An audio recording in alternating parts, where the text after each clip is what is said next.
$5.6 million. Download Beat the Streak today in the App Store or on MLB.com/BTS. New York Mets baseball on SNY is brought to you by People's United Bank. 7th inning stretch. That's plenty of time to open a checking account with People's United Bank, member FDIC. By Verizon, the most awarded network is now the best streaming network. And by GMC, see the pros at your local GMC dealer. GMC, we are professional grade. Get to Citi Field for Star Wars night, Saturday night, May 19th, when the Mets take on the Arizona Diamondbacks. The first 25,000 fans in attendance will receive a Star Wars night Mr. Met as Han Solo bobblehead, courtesy of Citi. Purchase tickets at Mets.com/tickets. It's time for the Lowe's whole team together as the Mets RBI leaders consist of Yoenis Cespedes leading the way at 27. Todd Frazier on the DL now with a sore hamstring, tied for second with 21. Adrian Gonzalez, 20 runs batted in so far, is fourth on the team. Jay Bruce bringing up the top 5. When we come back, baseball here in Cincinnati. The rubber game between the Mets and Reds will have the first pitch right around the corner.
Into a base as he so many times did over the course of his long career. Those outside statues were done by a man named Tom Succia, who is from Cincinnati here. He's also been doing some of the Hall of Fame plaques recently. Did Mike Piazza's Hall of Fame plaque, as a matter of fact. But there was a year-long process to get Pete Rose diving into a base. That statue that really had to be very difficult to create. Took a long time to do so. Well, for him, if you notice, he's in air, so it's all supported by his arms diving head first that are propping up that statue, and it is so symbolic of Pete. There it is. I mean, that is Pete Rose. I mean, you've seen that slide before. And there's Big Joe Morgan right there.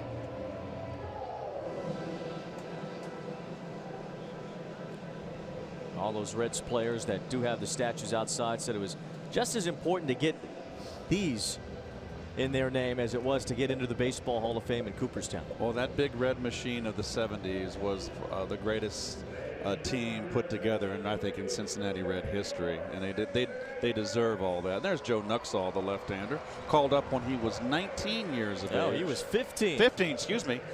And for years was the radio and voice of the Cincinnati Reds. Really a wonderful man. That's a record that will truly never be broken. There will never be another 15-year-old playing Major League Baseball. And that was during the war years. Yes, it was. During World War II, Joe Nuxall setting that record. Today's Geico Mets starting lineup a little different today with Wilmer Flores at third, batting second. Todd Frazier on the disabled list. Devin Mesoraco getting his first start as a Met, and Michael Conforto down in the 7th spot. Mickey Callaway saying just wants to take a little pressure off of Conforto, who's been struggling.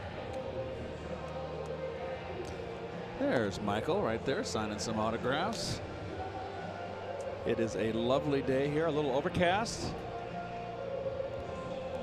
Mets are looking for a series win here and moving on down the road. And there's the Toyota numbers for the Red starter, Sal Romano from Syosset, New York, born and raised in Southington, Connecticut, and Billington. And he has given up the home run this year in every start, as I mentioned in the open.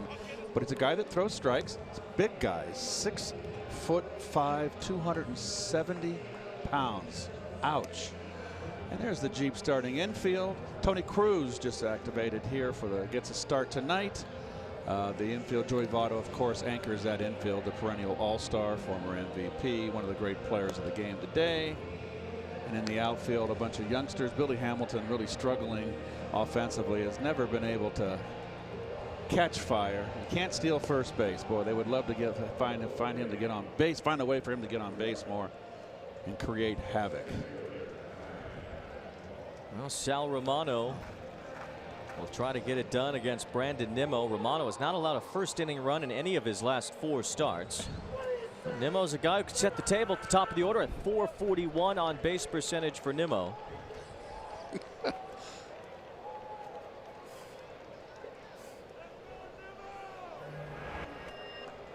Sal Romano, a big boy on the mound there, Keith. Yes.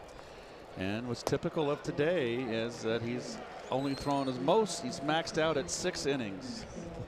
And it's not his fault. It's just the way the game is today. He's a big, strong kid that can go 9 if they would train him to do so. And Romano ahead of Nimmo, 2 strikes. We are underway here in Cincinnati. That's 270 pounds of Sal Romano on the mound.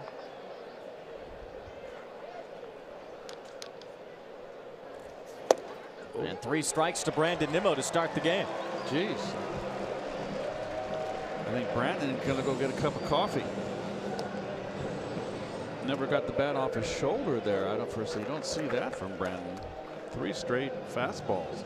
Seems like Romano from Southington, Connecticut. That's right. Throws a heavy ball. He gets a lot of ground balls. Around 50% ground ball rate for his young career. He is pumping in strikes early on. I'll say he is.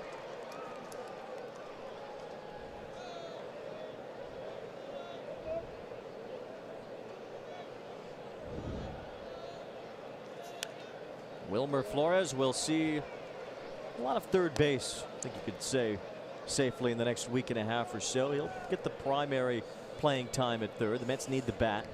Well, he was put into the game in the 6th inning yesterday and went 2 for 3 with a home run in his first at bat. They need to get him going. The breaking ball from Romano. He doesn't get a lot of swings and misses. Only 12% whiff rate this year. That's the lowest in baseball among starting pitchers, but he fans Flores. Little slider, little down tilt.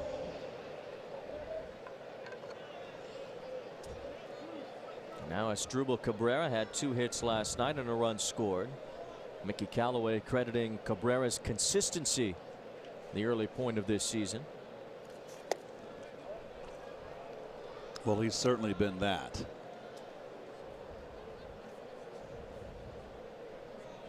There's Mickey. Mets have slid to 4th place in the National League East. Only 2 games out of first, though. Braves lead the way in the division. Phillies right behind them, and then Washington now ahead of the Mets by a half game.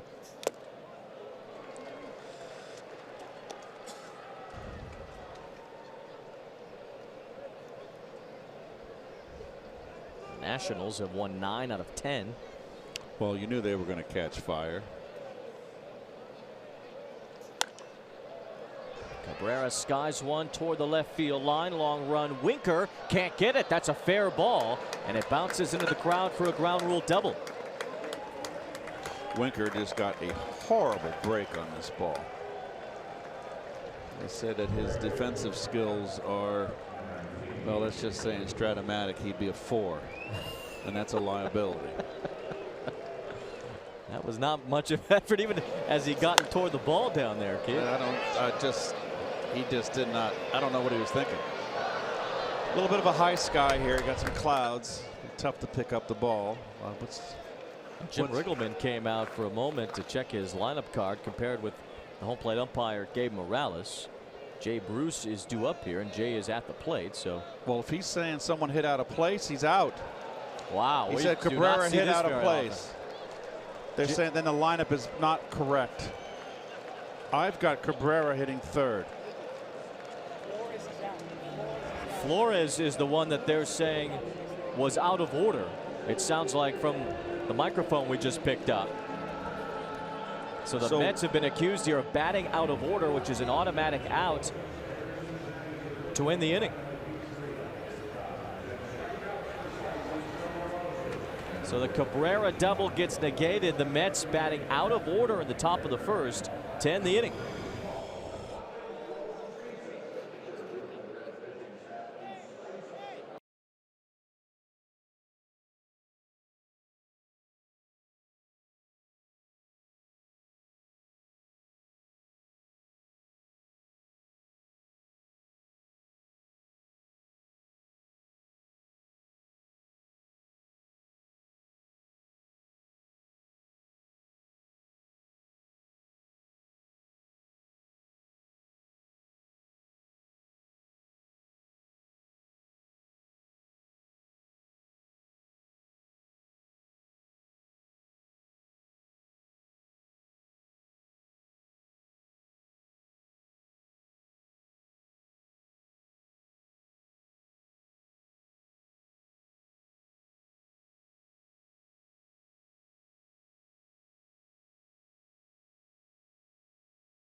Ended as we take a look at the umpires going over the lineup card once again.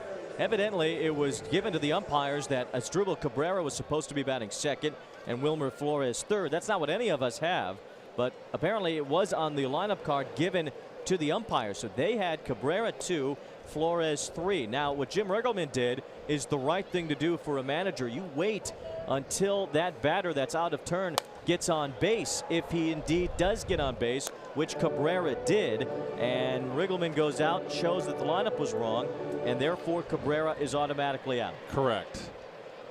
So we looked in between innings at the scorecards in both dugouts that are posted. There's a pop-up on the right side. Flores makes that play. And it is the lineup that the Mets hit with Flores second and Cabrera third, Nimmo leading off. So it must have been, as Wayne said, it had to be the lineup card given to the umpires and held by both managers that had the, and that's the official one. That's the one you give the umpire. That is the one.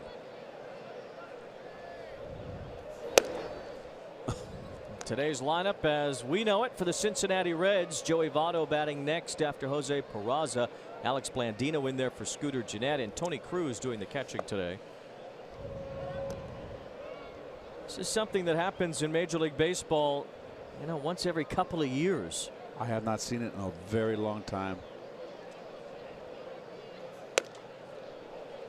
Wheeler falling behind against Jose Peraza, 3-0.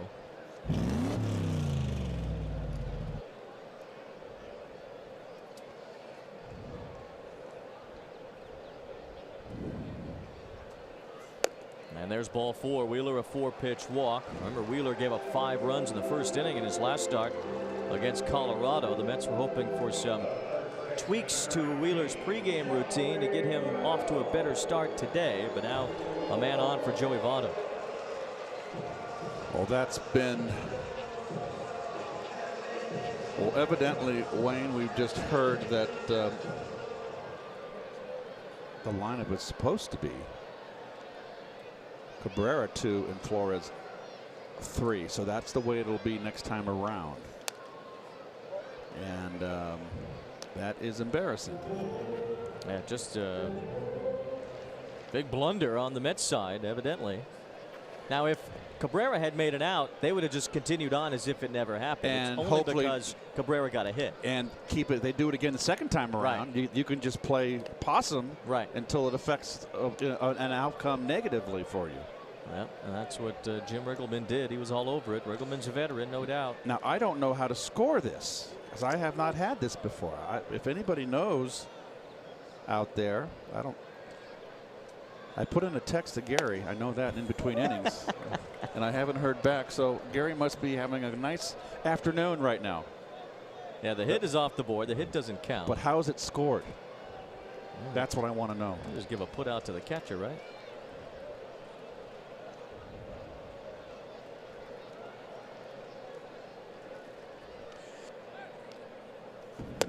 Joey Votto swings and misses on a good fastball from Zach Wheeler. Rare strikeout for Votto swinging. And a second out of the inning as Votto heads back to the bench. What's interesting is, if you're doing a scorecard at home and you're putting Flores now in the third hole, you got to move Flores' K out of the 2 spot. You got to get your white out because it is going to be Flores' K. But how is Cabrera's at bat scored?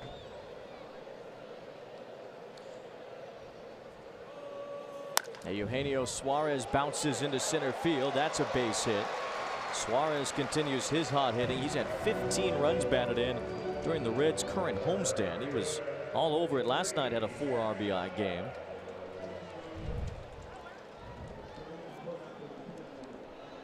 Well, fastball in, and it got the barrel on it. Put out to the catcher, Keith, on the Cabrera. I'll put out to the catcher. You should just trust me. I told you. So it's 2-U unassisted. Yes. And it would be third out in the 2 spot now. Correct. Very odd. Someone's going to think that, hey, you screwed up here. We're going to have to get some white out in between innings. Oh, I already have. Scott Schebler is the batter now. Well, that'll wake you up, Keith. Cabrera loses a double, a bloop double, a fortuitous double down the drain. The odd thing is that on the Mets, their lineup card in their dugout, they had it the way everybody had it. Somehow it just got jumbled. Yep. And the one that was given to the umpire.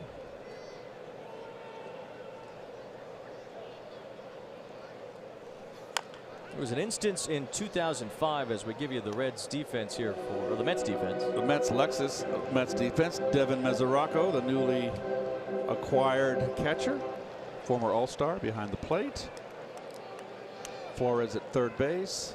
Nimmo in the outfield. Cespedes now with that quad. He gets a day off today. Day game after a night game. Conforto moves to left. Mesoraco wants this ball up on Schebler. Wheeler gets it there, but too high. 2005, Buddy Bell for the Royals delivered a different lineup to the umpires than was posted in the dugout like today. Bottom of the first, David DeJesus got a hit. Mike Scioscia called it out. So Angel Barrera, who was supposed to bat first, was called out. And then DeJesus had to bat a second time after he just got a hit.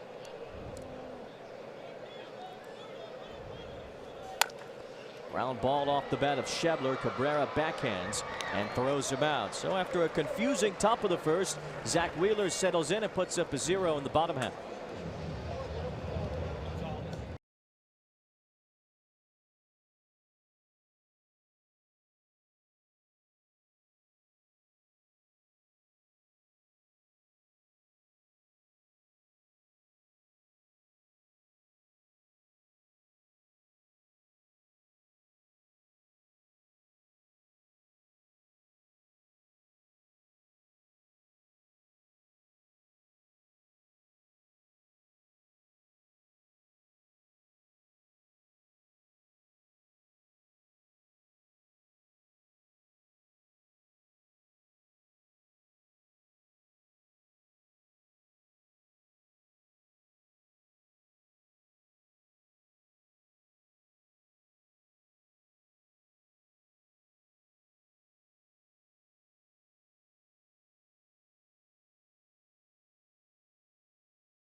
And Jay Bruce thought he was due up, but he loses an at bat here.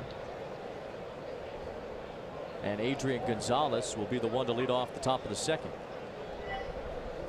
Oh my word. So the Mets batting order, as we know it right now, is completely tossed around at this point. There's a lot of confusion in the Mets dugout, and Bruce clearly frustrated.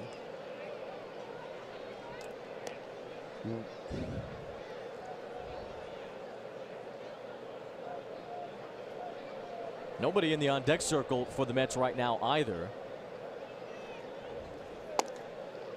as Gonzalez takes his at bat here in turn. Doesn't seem like the Mets have a strong idea who's in the on deck circle. Looks like Mesoraco now will step in there. Yes, I think the Gonzalez slaps one into left. Winker won't get that one, and it's a base hit for Adrian Gonzalez. Not much of an effort by Winker there. Jeez. So now Mickey Callaway up on the top step. Oh, here we go again. What's going on? We got Riggleman coming out again. Yeah, here comes Riggleman. The Mets lineup card just must be completely out of sorts right now.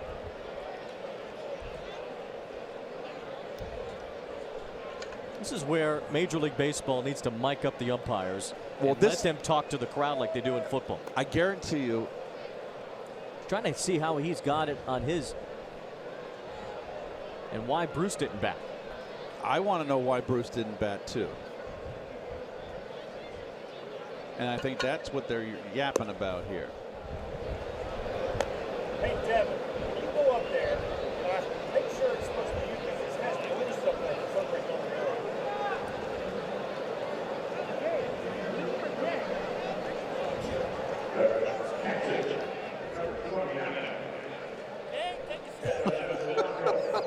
So Jay Bruce got denied a plate appearance here for some reason. Gonzalez gets the hit. I wonder if there should already be an out in this inning. I wonder if Bruce is out. Right. Well, we get this Reds trademark off the main scoreboard here, and I think they don't know. Yeah. That's why they got it covered up. Look at the scoreboard. It's right field and left field. They took the board completely down. They don't know what's going on. We know Devin Mesoraco's up, and he's supposed to be up. And he hits a pop-up behind near the second base bag. The shortstop, Faraz, has got it, so Mesoraco's out. But what we don't know if it's 1 out or 2 outs. Here's Conforto, who's batting in the 7th spot today. And Conforto, we thought Conforto got going in the game on Monday at that leadoff home run, had a couple of base hits in that one. Then was 0 for 4 last night, so he's down in the 7th spot in the order. And for the Mets coaching staff and the manager, not a good look today.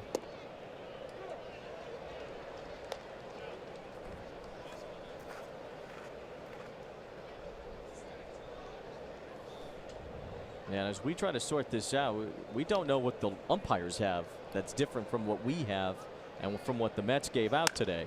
As Conforto strokes one to right center. A base hit for him. Gonzalez will get to third at least. Hamilton cuts it off and sends it in. Conforto has a double. Gonzalez holds at third. Michael Conforto down in the 7th spot in the order, as we know, getting that base hit. Well, double right here. Fastball. Good to see. Need to get Michael going. Saw him in the lobby this morning over there. Everybody's checking out. He seemed in good spirits. And the Reds will play the infield. It looks like they're going to go halfway. Play. I don't know what they're doing. Right side of the infield is in. The left side of the infield. The shortstop's back now. He's coming in. Everybody, what is this? They need espresso, not regular coffee. So it's basically halfway on the infield.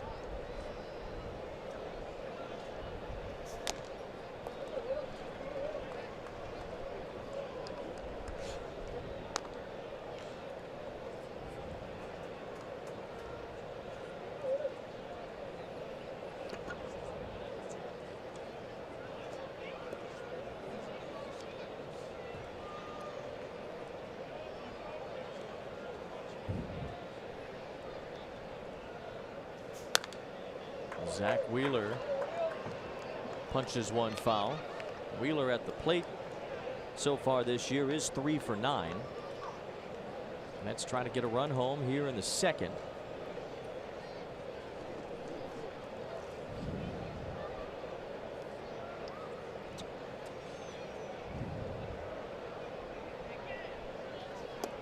And Romano busts in the breaking ball for strike 3. So that's the 2nd out of the inning.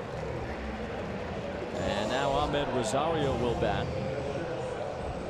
So Bruce just, I don't know if he gets credited with an at bat, because technically he was up at the plate. Physically, he was up at the plate. Yeah, he went up, but there was never a pitch thrown when he was up there. We should.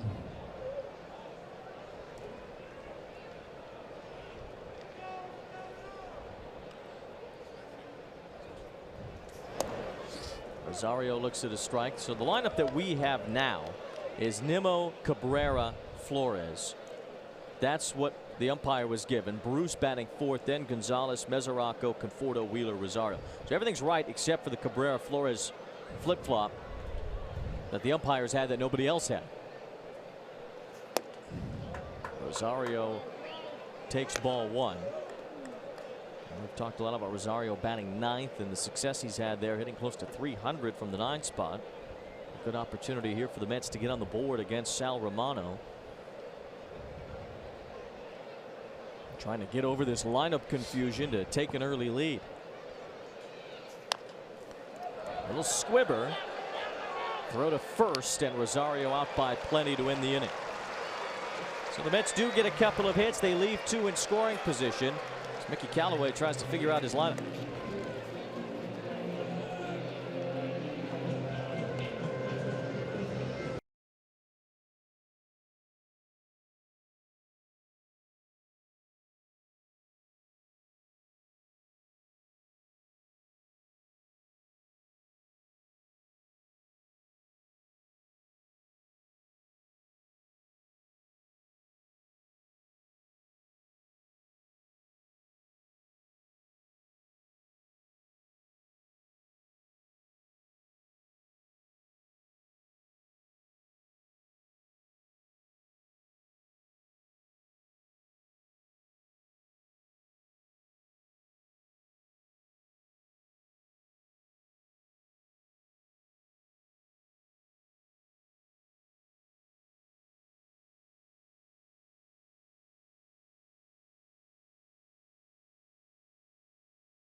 Alex Blandino leads off the bottom of the second, tipping one into the glove of Mesoraco. We have a complete resolution now on the Mets batting out of order in the top of the first. So it was Wilmer Flores who was hitting second but was supposed to be batting third.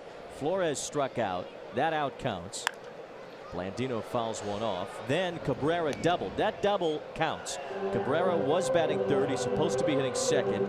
He will from now on. His double counts. Now the out that was given to the Mets because they batted out of order went to Jay Bruce. That's Rule 603(b)(3. That Bruce is the one who was given the 2 unassisted.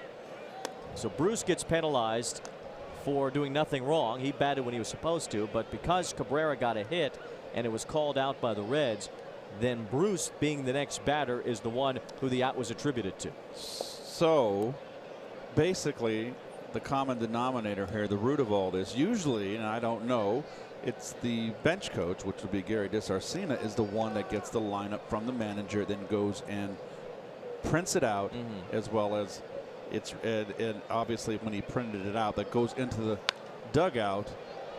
There was the mistake between Cabrera and Flores. The funny thing is, and you saw the reason now why, and it's not funny, why Bruce was so flummoxed, because he lost the at bat and it wasn't his fault. He batted in order. He's getting penalized for the guys in front. Interesting. Blandino takes a low fastball that just missed from Wheeler. Lost in all this was Zach Wheeler, working out of the first inning, gave up a walk and a base hit. He starts the second by getting a bouncing ball off the bat of Blandino that Cabrera juggles, and he had no chance after that. Might not have had him anyway, but certainly not after the juggle. Well, the transfer here makes the nice backhand. I think he would have had him. He just can't get the grip. He missed it entirely, and that's all it took.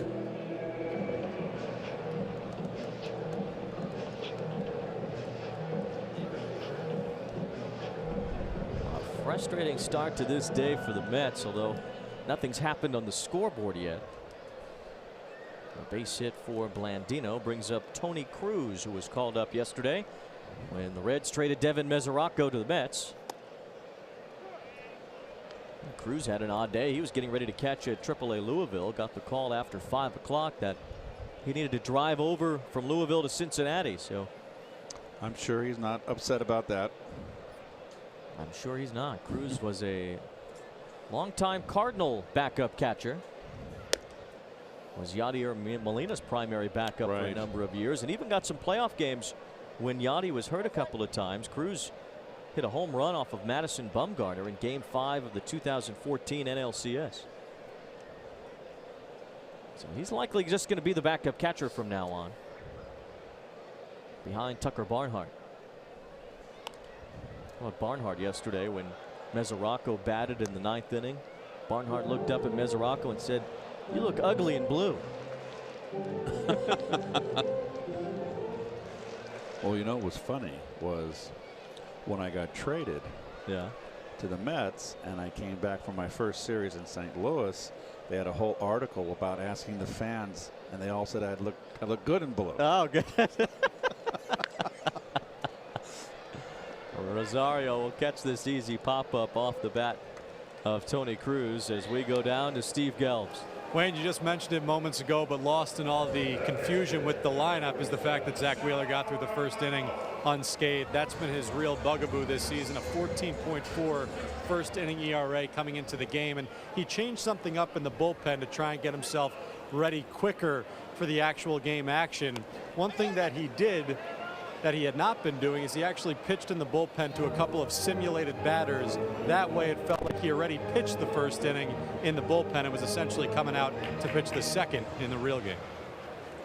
That's interesting, Steve, because we heard Mickey saying that Zach needs to close the first inning and close innings with his starting pitchers. It doesn't matter how deep they go into a game necessarily, that he wants them to just get out of the inning they're in.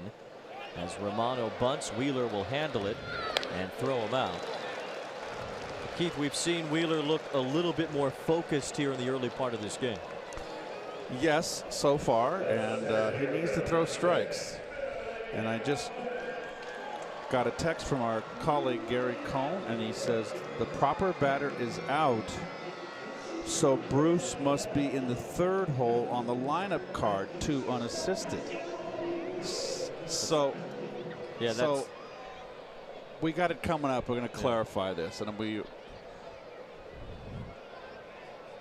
going to put up the rule that why Jay Bruce was out and not anybody else when we get a chance here in a second. Billy Hamilton, the batter. But again, the Mets batted out of order in the top of the 1st, and it caused all sorts of confusion. But Nimmo, Flores, Cabrera is how they went up. It was supposed to be Nimmo, Cabrera, Flores.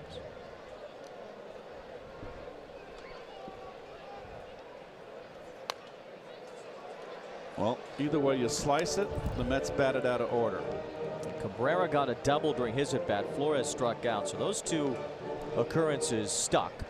But when they batted out of order and they were called out for it by Jim Riggleman, Jay Bruce was due up, so he's the one who got the out, although he did not bat out of order.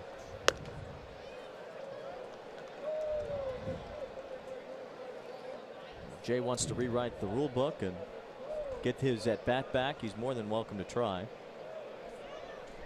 But an uneven 0 for 1 for Bruce today. Wheeler with a good pitch there, buried that one to strike out Billy Hamilton and end the inning. So leadoff base hit, but that was all for the Reds here in the 2nd, and it's scoreless in Cincinnati.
At bat that Jay Bruce never had, in which he was given an out. Now there's the umpire's lineup card. They had Cabrera 2, Flores 3, Bruce 4. That's different than what we were all given today. As Brandon Nimmo leads off the 3rd, we were given Flores 2, Cabrera 3. So that's where all the confusion happened. Flores struck out, Cabrera hit a double, and then Jim Riggleman spoke up, and then Jay Bruce lost his at bat. But as it's being scored, Flores' strikeout counted. Cabrera's double never happened. Strike it from the record. He just missed a turn at the plate, so he's 0 for 0 today. And Jay Bruce got the 2 unassisted, the ground out to the catcher as they score it for being there, I guess, because he didn't bat out of order, but he was due up. So if Jay hits 299 at the end of the year in this at bat, costs him 300, he's going to be one irate man.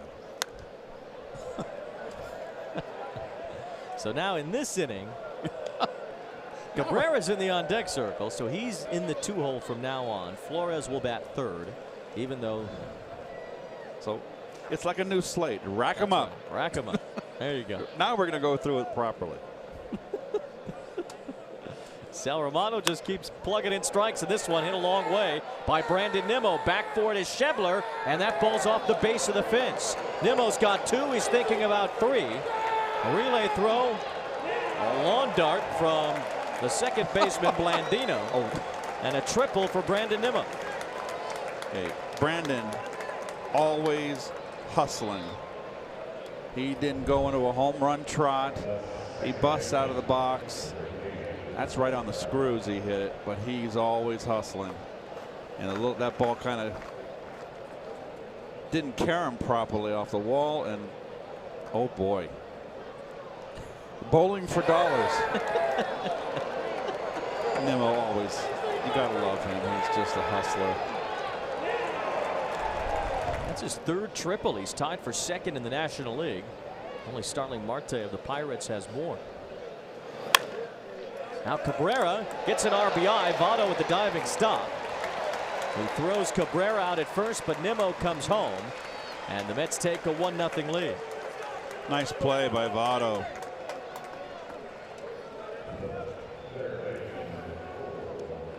And that at bat counts for Cabrera. His first one did not. He lost a double earlier. Just not hit quite hard enough. Came up for Votto. Nice play on the dive.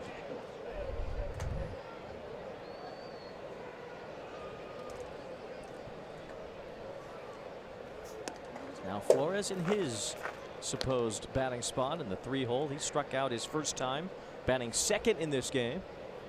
And that's what got the merry-go-round of confusion in play.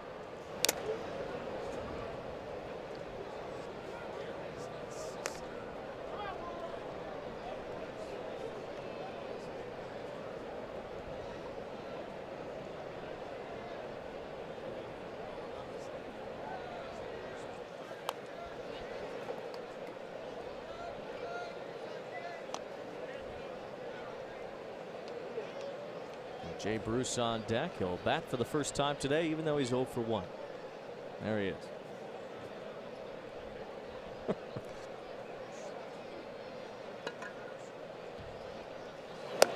Flores swings through a high breaking ball.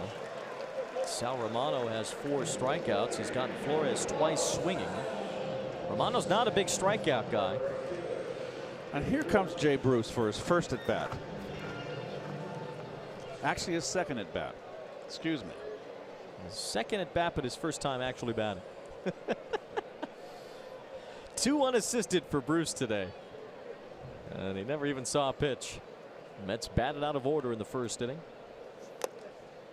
Jay Bruce is about to be a dad again. His 2nd child will be born soon. This weekend, Bruce will be taking his paternity leave, so he will miss the series against the Phillies.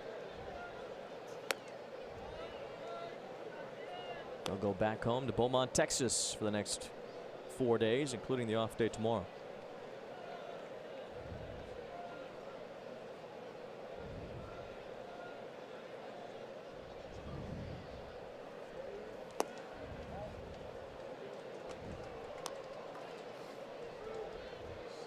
Romano with 4 strikeouts already. That's more than he's had in his last 2 starts combined.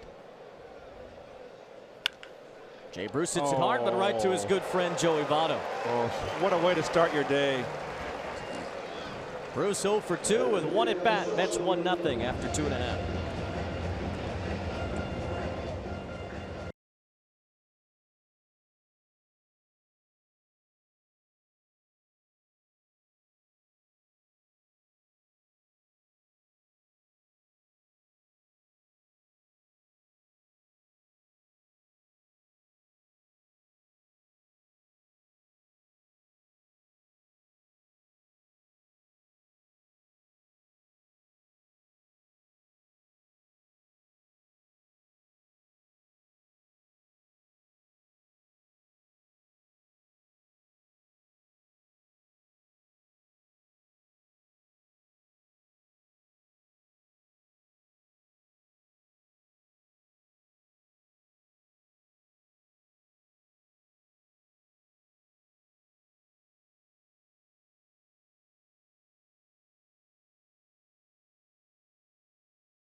have a 1-0 lead here in Cincinnati, despite the fact that they batted out of order in the top of the first.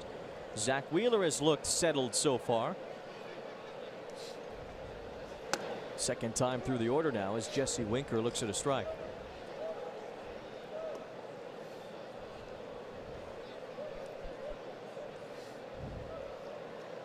In the Reds outfield rotation, Adam Duvall has the day off. Winker, Schebler, Duvall have each started 2 games. Billy Hamilton's been in for all 3.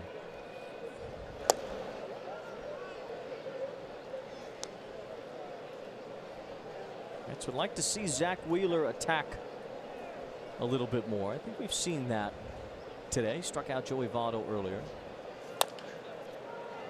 Bouncer against the shift. Rosario tries to make the play, and he does. That's a good play by Ahmed Rosario. He was shifted over up the middle, had to range back to his right, surround the ball, and still get off a good throw to retire Winker. Well, Rosario has terrific range. The other side of second base. And he shows really good range to his right there. He has terrific range to his left. That's a fine play. Trying to bunt. Peraza does that better than most in the majors right now. He leads the league in bunt base hits.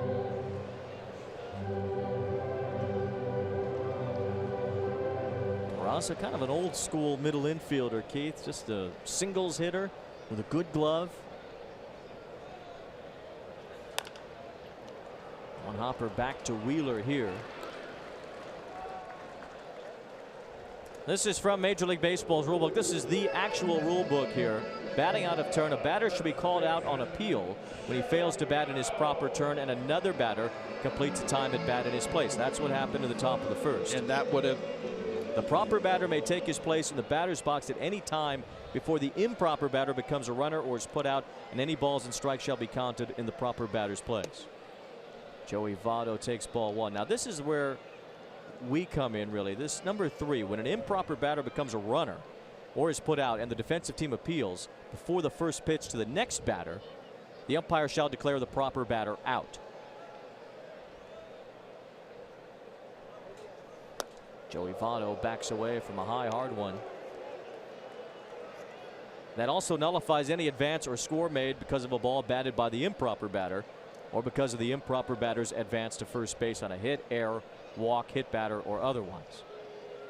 So basically, that's why Jay Bruce was the one who was out. He was the proper batter that was supposed to come up in the 4 spot. Cabrera doubled out of turn, so whatever he did just doesn't count. It's completely nullified. And Flores was kind of unaffected in the whole thing because Flores struck out, so he was just out. His out counted. Cabrera, by doubling, made the miss. Well, way to go, Asdrubal. Just send me guns, lawyers, and money.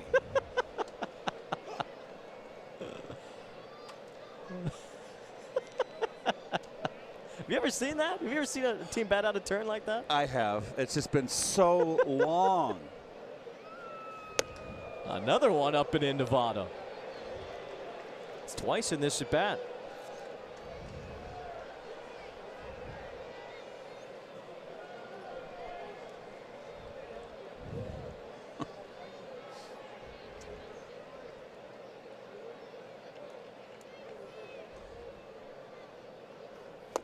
Zach Wheeler pitching with a purpose this afternoon. He has struck out Joey Votto twice, backed him off with a couple of fastballs, and Wheeler has a 1-2-3 inning.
Fourth inning in Cincinnati. Adrian Gonzalez leading off. Singled his first time. Mets got a run in the top of the third. Brandon Nimmo tripled. Came home on a Cabrera ground out. Cabrera batting in order for the first time today. A weird start to this game because the Mets batted out of order in the top of the first.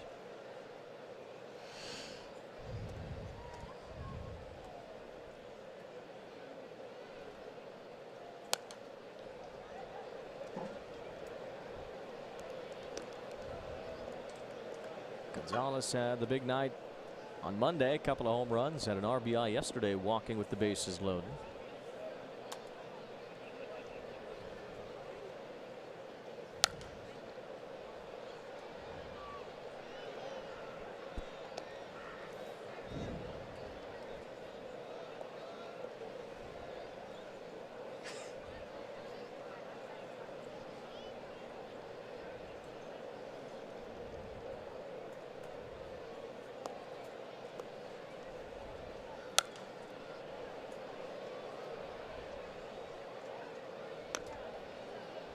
Gonzalez, as we mentioned earlier, fourth on the team with his 20 runs batted in so far. A lot of them concentrated really into one game, couple of games. That big game in San Diego. Chases here as Romano gets another strikeout. That's 5, matching a season high. So if you're just joining us, top of the first inning was very strange. The Mets batting out of order. This is Ruben Amaro Jr. giving the lineup card to the umpires before the game. Evidently was the one the Mets did not intend to give, as Asdrubal Cabrera blooped a double down the left field line. He was batting in the 3-hole initially. Jim Riggleman came out and said he's not supposed to be batting there, supposed to be batting second. So Jay Bruce was called out because he was the guy due up next after Cabrera's base hit. You see Bruce batting fourth after Flores. Flores batted out of turn and struck out. So that just happened. And then Bruce did not like the explanation, but it is what it is, as Mesoraco lines one foul. But right here, this is Rule 603B3. That number 3, that's the rule that applies here. When an improper batter becomes a runner, which Cabrera did, the defensive team appeals. The Reds did that before the first pitch to the next batter, which was Jay Bruce. They then declare the proper batter out. The proper batter in that scenario was Bruce. Yes. And then the other part of that rule, which is why Cabrera had a 0 for 0. The second part is that it just nullified anything Cabrera did by reaching base as an improper batter.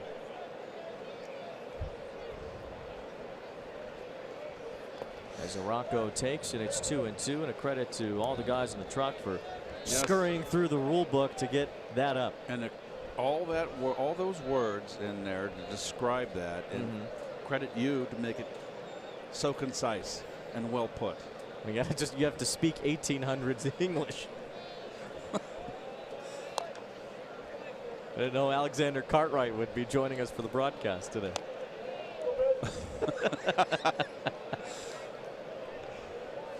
Oh, it's been such a long time since I've seen something like this happen. Ages.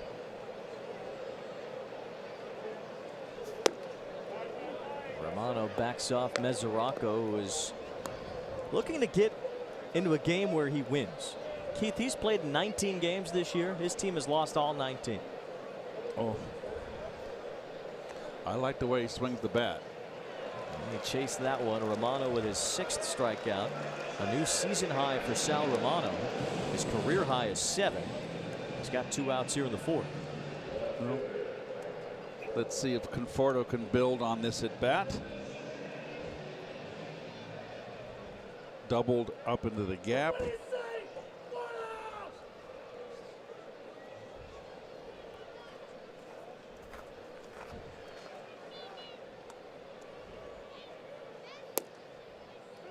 can see Conforto even with his approach today. It looks a little bit more relaxed than what we've seen. Hit a home run the other night, the fastest Met to ever get to 50 career home runs from his major league debut. He beat Darryl Strawberry by 8 at bats. Conforto got to 50 in 928 at bats. Strawberry in 936. And a lot of his homers, Keith, are to the opposite field. He has the highest percentage of home runs to the opposite field for any left-handed batter in baseball, dating back to his big league debut. Well, he's got tremendous opposite field power. He's very strong. He's got that linebacker, Penn State, Nittany Lion physique like his father. His mom was an Olympian, some good genes for Michael Conforto to draw from. Synchronized swimmer, mom. Yes.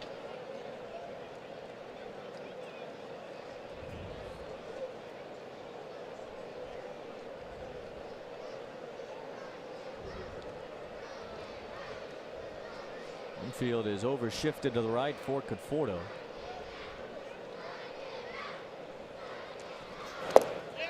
Trying to check his swing, he did.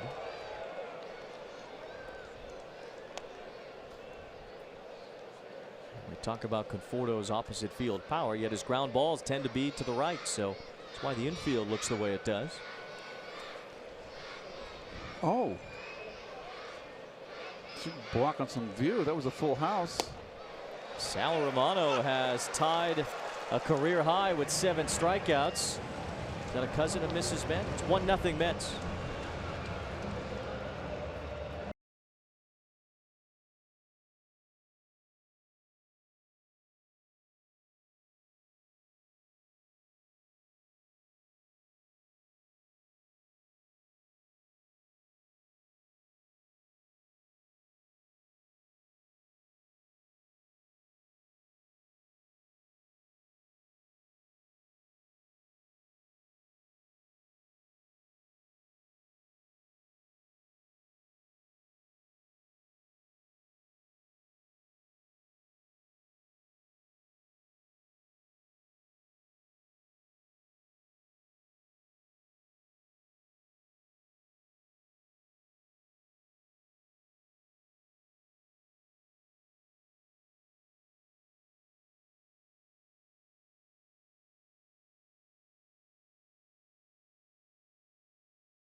Mets score against the Reds and Phillies this road trip. You'll save $1 on select tickets to the upcoming homestand May 15th through the 23rd. For more information, visit Mets.com/runs.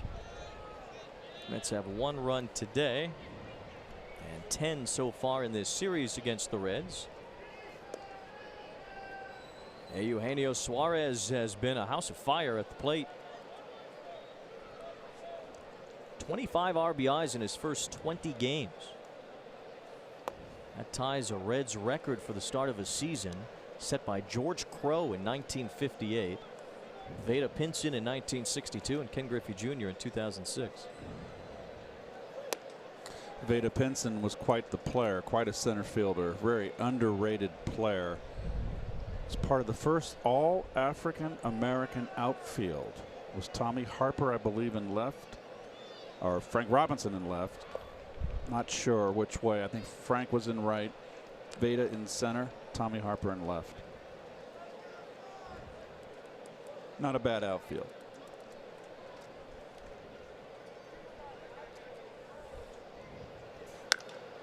Oh, Wheeler fields his position, stabbing at that ball to retire Suarez. 1 out, and for Zach Wheeler, No runs allowed in the first 3 1/3 innings today. This is the first time he has gone through the first 3 innings of a start without allowing a run since July of last year against the Cardinals. 6 straight starts he had allowed at least 1 run in the first 3 innings. Well, he's looking sharp right now, and this is much needed for a bullpen that was compromised last night. Zach needs to go deep in this game, and he's come out pumping strikes, and he hasn't walked a batter yet. Well, actually, he's walked 1, but he's throwing strikes. Looks very, very sharp. He looks sharp and he looks intent.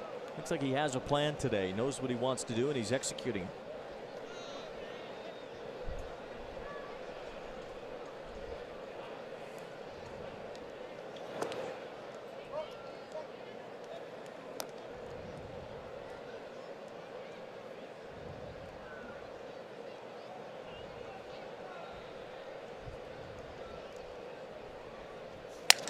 Schebler busts his bat.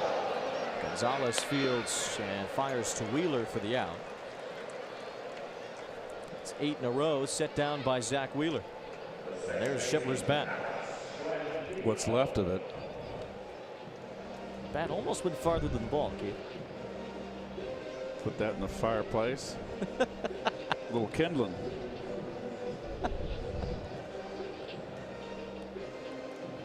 Here's Blandino, base hit his first time. Scooter Gennett has the day off, though he's hit a couple of homers in this series.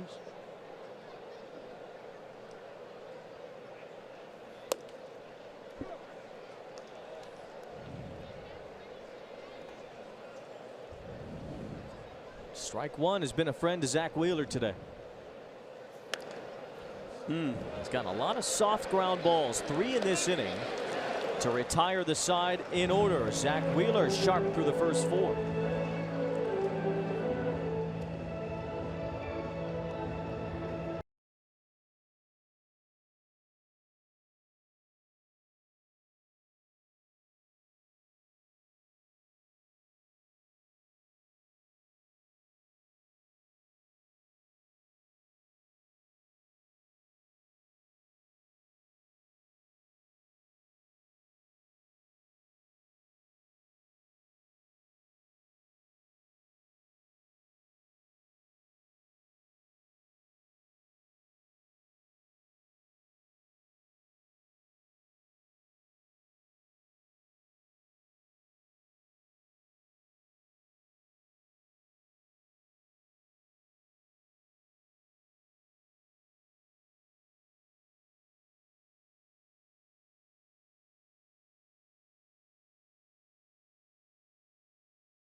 A tribute to Lee May, one of Keith's favorite players growing up, the Big Bopper, who had the early part of his career with the Cincinnati Reds, had a tremendous World Series in 1970. Probably would have won the MVP had the Reds won that series.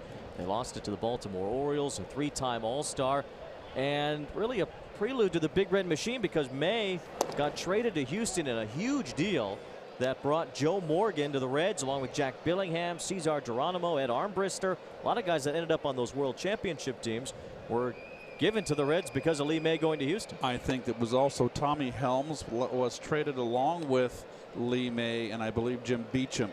It was a big multi-player deal, and it obviously paved the way for the future Red Machine. But getting back to Lee was just Any player that my father said he wanted us to watch swing the bat got my attention, and Lee May was one of them. I got the chance to meet him. Wheeler bounces out to Peraza.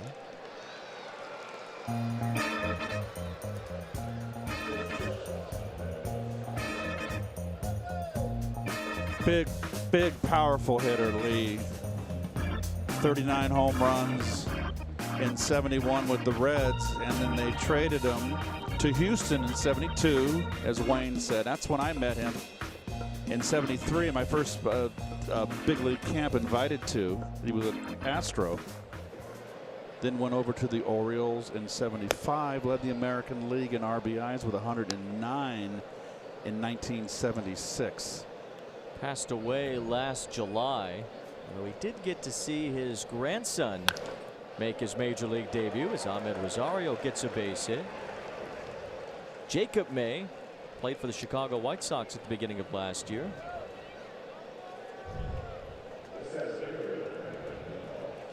Rosario continues to swing the bat well from the 9-hole especially, but Rosario's had a good series, 4 hits, including a couple of doubles. Now Brandon Nimmo bats, tripled and scored in the 3rd. Nimmo's 3rd triple of the season, just one shy of the National League lead. This is usually where Sal Romano starts to struggle, by the way. 3rd time through the order. Opponents hitting .216 entering today the first time through, .248 the second, and then .308 that 3rd time through. See how the Mets swings look in this 3rd trip, starting with Nimmo.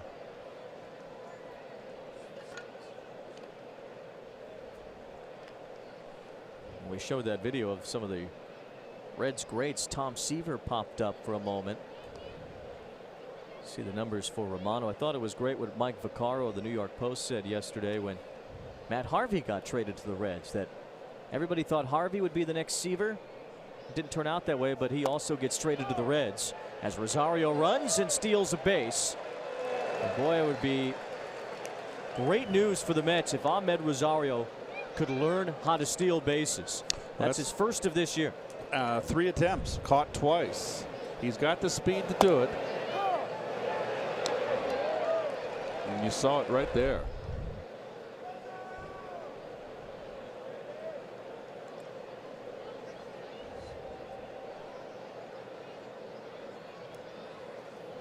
Now Rosario in scoring position.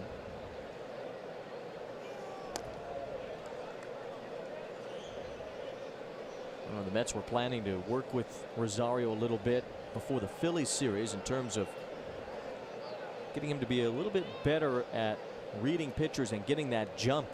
Got a good jump there against Romano. Mickey mentioned that sometimes Rosario's jumps have held him back.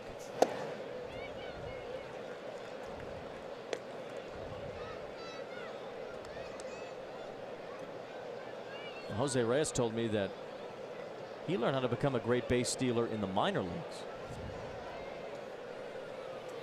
And Rosario really never developed that skill at the minor league level. Well, there's so much de-emphasis on the stolen base with the new baseball lords. So you're not going to teach them in the minor leagues how you expect them to steal a base up in the big league level. Brandon Nimmo draws a walk, and there's 2 on for Cabrera.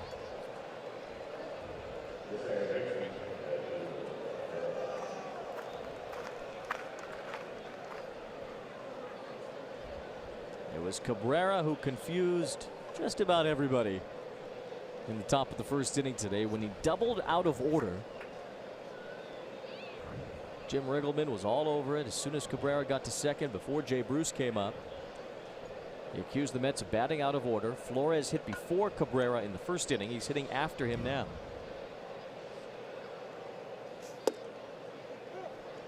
So you see Romano has that sinker. So as a left-hand hitter, you've seen a lot of lefties. You saw Nimmo in the first at bat of the game take 3 straight fastballs.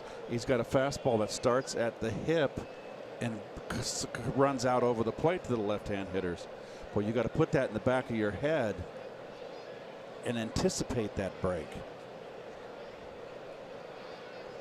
But you know, you haven't seen a lot of this guy first time through the order, but those are the things you pay attention to on the bench. And you ask Nimmo when he came back in, why'd you take those 3 pitches? What fooled you? And he said, well, I bet you, he said, well, both of them all started at my hip and it broke out over the middle. Well, put that in the back of your head. He's got a fastball that does that.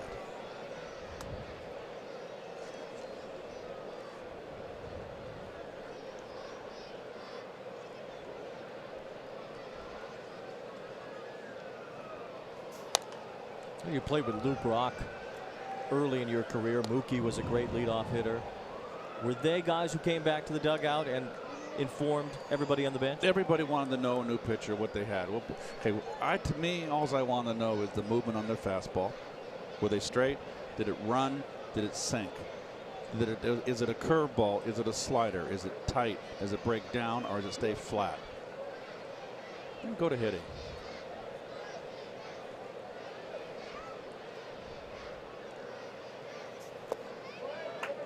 We saw the Mets swing at that pitch quite a bit the first couple of times through. Cabrera spit on that one. I hate that when that happens. I mean, I have no issue with Chevrolet. I like Chevys. Yeah. It gives you a jolt. A lot of horsepower. Cabrera's driven in the only run today, grounded out to score Nimmo in the 3rd.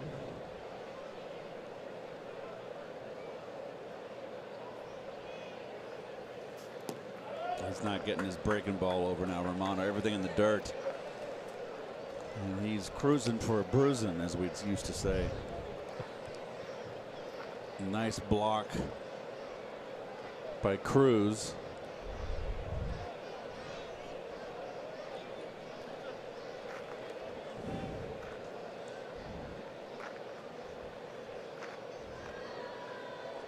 Mets have not had a hit with runners in scoring position in 6 of their last 12 games.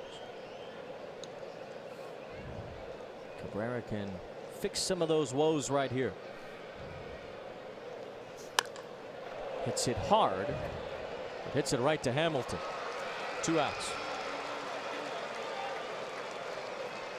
GMC road ahead for the Mets. Gary's back on Friday when the Mets and Phillies play in Philadelphia. Ron Darling will be joining Gary for the next 5 games. And a Gary, Keith, and Ron reunion when the Mets and D-backs play next Friday at Citi Field. Ron has the Friday game and then gets the Saturday, Sunday off. Very nice.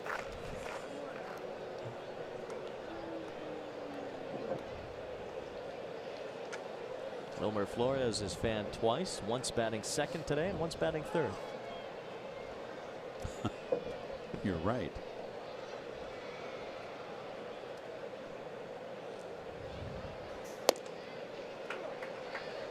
Probables for the Mets and Phillies brought to you by Citi. Steven Matz against Jake Arrieta, who's had a good start to the season as a Philly. Noah Syndergaard will face off with Zach Eflin on Saturday.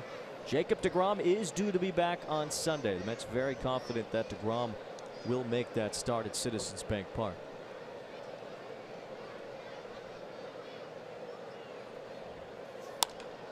Flores grounds it sharply, but the second baseman Blandino hadn't played well. Throw lofted a little, but Votto holds the bag, and the inning is over. Mets get a hit, but they leave 2, and it's still now 1-0.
Zach Wheeler on the mound in the bottom of the 5th. He has delivered strike 1 to 12 of the 16 batters he has faced today.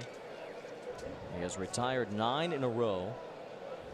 And the Reds have not hit a fly ball to the outfield in this game. Wheeler's pitching inside and getting in on the hands of these hitters. But more importantly is he's throwing strikes. And I always said he's got the stuff to win. He's just got to get ahead of hitters, have command, no walks, keep the walks at a minimum. Nice pitch right in the spot Mesoraco wanted it. Cruz strikes out. 4th punch out for Wheeler. Looks like he's getting his rhythm too. This ball's got some mustard on it. And always when you pitch upstairs, and we're talking about this now since the start of this season, Wayne, pitchers pitching upstairs, DeGrom, how he does it, the way the hitters hit today, they're vulnerable up there. And you've got a fastball as alive as Wheeler's, it's going to have more life upstairs. Sal Romano at the plate. Bats left-handed, even though he's a right-handed pitcher. Just like pretty much all the Mets starters do. They bat opposite of the way they throw. That's what got Jacob deGrom into a little bit of trouble. Hyperextending his elbow, but as we mentioned, deGrom should be ready for Sunday.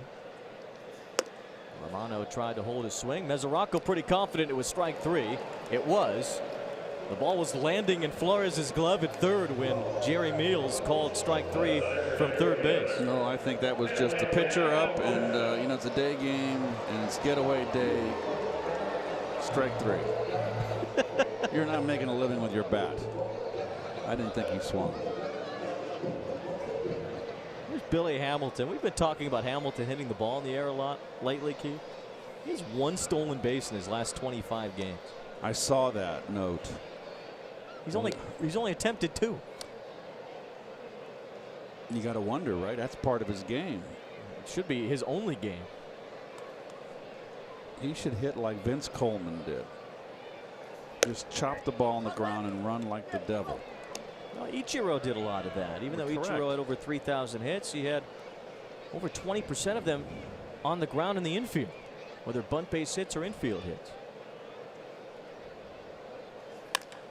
Hamilton rips this ball in the air, but Jay Bruce has it, and Hamilton won't steal a base here in the bottom of the 5th. Zach Wheeler is rolling. He's retired 12 in a row.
Mets Reds finale on Mets Blog, presented by Citi, featured on SNY.TV. The bridge that connects Ohio and Kentucky. A little bluegrass on a Wednesday afternoon. That's bluegrass, right? Yes, it is. Nailed it. Jay Bruce leads off the 6th. Bruce is 0 for 2. He's batted once today. Lined out to Joey Votto in the 3rd. Even out of order. 0-0-0 in the 1st. That's exactly how I put it in my scorebook, too. We're all on the same page. How'd you put it? Blank. Well, Jay got the 2U, right? Correct? Yeah, actually, I put the 0-0 for Cabrera. I just left Cabrera's blank. Yeah. And he doesn't count as an at-bat or a plate appearance. Both starters heating it up. Spectrum high-speed pitch. Wheeler 97, Romano 95 today. Romano doesn't get past 6 innings usually. Has not gone beyond 6 yet this season, so this could be his last inning. Gonzalez will follow Bruce. And then Devin Mesoraco in his first start as a Met.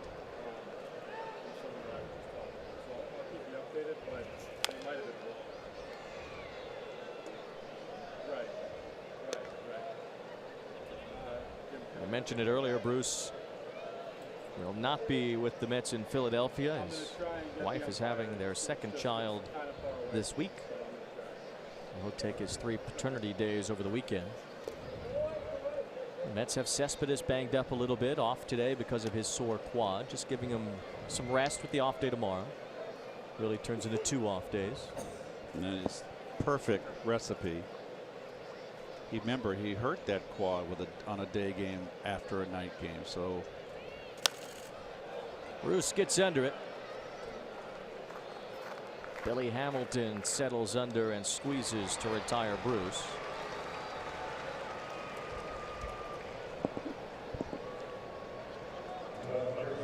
Now Adrian Gonzalez singled in the 2nd. One of the 7 strikeout victims for Romano today. That ties a career high for him. Romano beat the Mets when he faced them last year here at Great American Ballpark in late August.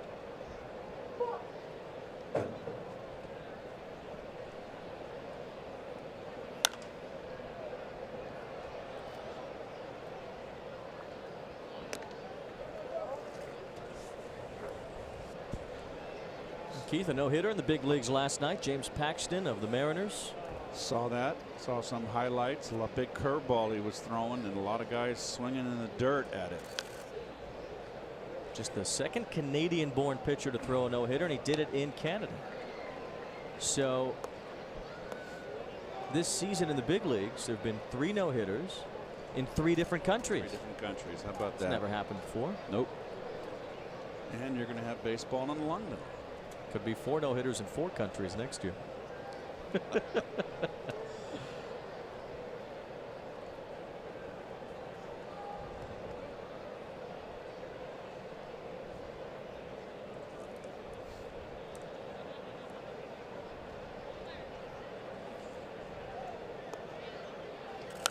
Gonzalez chases up in the zone but fouls it off. Last night the Yankees won again. They beat the Red Sox. But there was an interesting article, Jared Diamond in the Wall Street Journal, about the Red Sox offense and how they are swinging early and often in counts this year. Well, it's interesting. Joey Cora, who took over as manager, was coach in Houston last year. And through analytics,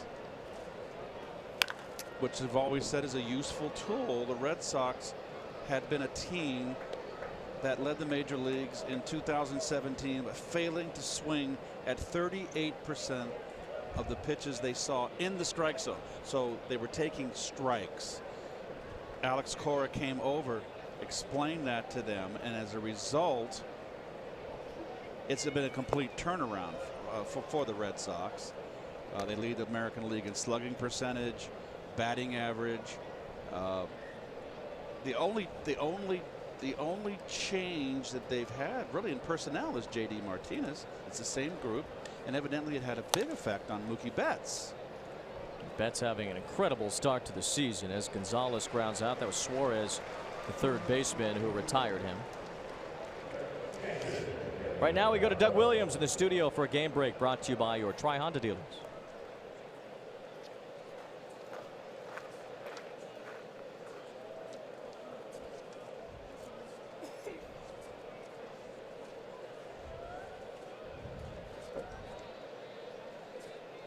All right, Doug, thank you very much. Matt Adams has been the offensive star for Washington of late. He's hit 7 home runs in the month of May. Pretty incredible to see Adams, who was just brought on kind of to replace Adam Lind, be a big part of their offense lately. Getting back to the story on the Red Sox, Mookie Betts. Last year, Betts swung at 58.3% of strikes. That's the most important thing. Strikes last season. That was the 4th fewest. This year, he's swinging at 60% of strikes, and he's having this incredible year. We all know about that. His slugging percentage, OPS, home runs. He's an early MVP candidate. And also shortstop Alexander Bogaerts. It's the same thing. He's swung at just 53% of strikes, and that has increased. So what they're doing, basically, I know I'm giving you all these numbers, is Cora told him, let it go. You can see a pitch on the first strike. That's your pitch to your liking. Let it swing it. So it's kind of interesting that the philosophy has been to go deep into counts against pitchers and get their pitch count up by taking strikes. And I have never agreed with that. You knock a pitcher out the old-fashioned way. You knock them all over the ballpark with base hits and send them into an early shower that way. I mean, you want to face, I'm going to be contemporary here. Kershaw, do I want to face him and have a 9-pitch at bat? I don't think so. If I get a first pitch fastball off Kershaw, I'm going to hack at it. I'm not going to let him have his, he's got such great stuff. And the deeper the count, the more advantage for an ace pitcher. So maybe we're getting back to old baseball philosophy. The Atlanta Braves are doing a lot of that, swinging early in the count. The Braves have the fewest strikeouts in the National League. They have the highest batting average, the most runs scored, and we saw the bombers that they've got, the baby Braves with Acuna and Albies, Dansby Swanson, of course Freeman and Markakis, the veterans, but they're swinging earlier in counts too. Well, maybe the pendulum is swinging back, and I'm hopeful. Mesoraco with a sharp ground ball, robbed by his former teammate. Jose Peraza throws him out, and Mesoraco 0 for 3. Pitchers duel in Cincinnati today. Sal Romano's gotten through 6. Mesoraco still looking for his first hit as a Met.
Field. Ballpark that opened in 1912. The Reds stayed there through 1970, at least part of the 1970 season. One of the great old ballparks. Think about Forbes Field in Pittsburgh, Shibe Park, Yep. Philadelphia. The old sleeveless jerseys with the red, and Ted Klaczewski used to never wear used to wear the no shirt underneath. He had the big pipes. Got to take advantage of the short dimensions of Crosley Field. It's a bit of a bandbox, especially down the left field line.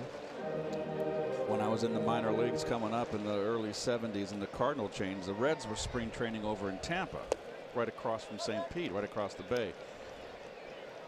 Ted Klaczewski was the minor league hitting instructor for the Reds, where ours was Joe Ducky Medwick, two great hitters. Winker flips one down the right field line toward the corner and foul. Crosley Field just west of downtown in an industrial area. The Reds later moved to Riverfront Stadium. That became Synergy Field before the Reds played in Great American Ballpark. Riverfront Stadium was one of those cookie cutter ballparks that opened up in the 60s and 70s. Yeah, really kind of no character at all, but they filled it up every night in those 70s. Veteran Stadium was like that. Bush, or the second Bush. Jesse Winker draws a walk. Wheeler has had very good control in this game. Pretty low pitch count through 5 innings. Winker is on, Peraza's up, and we go to Steve Gelbs, who's brought to you by Volkswagen. All right, Wayne, so just to 100% clear up the confusion about what happened earlier, I actually just spoke with crew chief Jerry Meals, and it's pretty much what you guys were talking about. Essentially, when something like this happens, the umpire's job is to find the proper batter that batted out of order. And so once Flores strikes out there, as soon as they throw a pitch to Asdrubal Cabrera, now Flores' at bat is legalized. He's the legal batter, as Peraza is safe at first there. So once Flores is the legal batter, the person then batting behind him, who is supposed to be Jay Bruce, is batting out of order. That's why Bruce is called out and not Asdrubal Cabrera. All right, Steve, thanks you for that. And it was a base hit for Jose Peraza. A bunt single. We told you earlier, Peraza has the most bunt hits in baseball.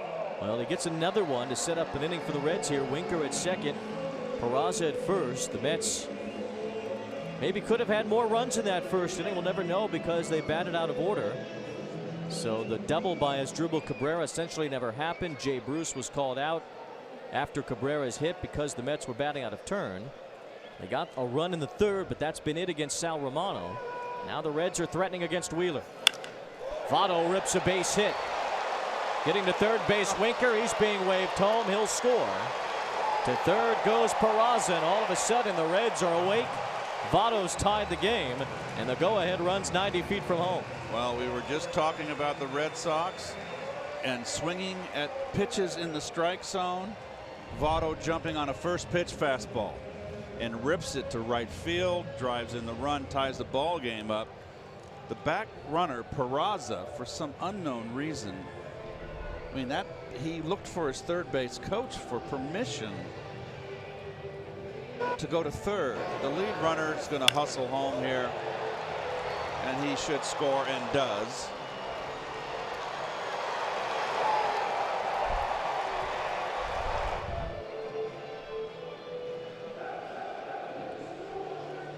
So the Reds have even the score and are not done yet. Watch the back runner here. He's looking, it's hard to tell, but he's looking at the third base coach. Hesitation.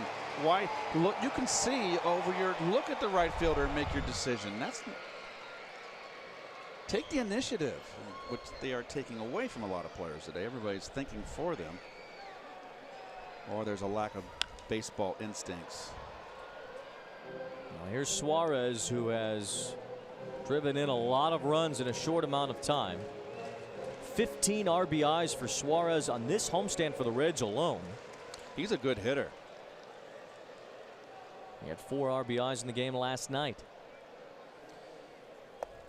Mets infield is back. They're hoping for a ground ball to turn 2 here and try to avoid a bigger inning. They'll concede the run, it looks like, as Jared Hughes, who we saw the other night work a couple of scoreless innings, gets going in the Reds bullpen.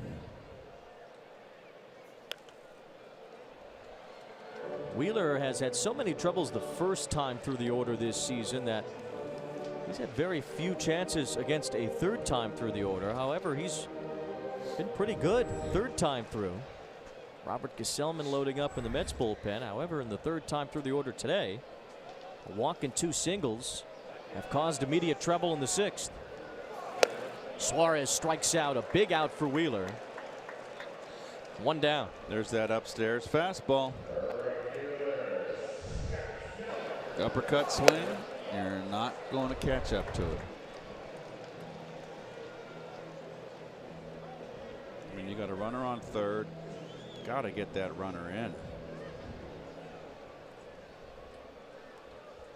Scott Schebler's 0 for 2. Peraza has good speed at third, so a fly ball of any depth likely gets him home, especially without Cespedes in left. Mets would love a double play, although Wheeler doesn't get many. He's only had 1 double play behind him this season. Entering today, he's had 28 opportunities to get a double play ball, meaning chances where the Mets could turn 2 on a ground ball. It's only happened once.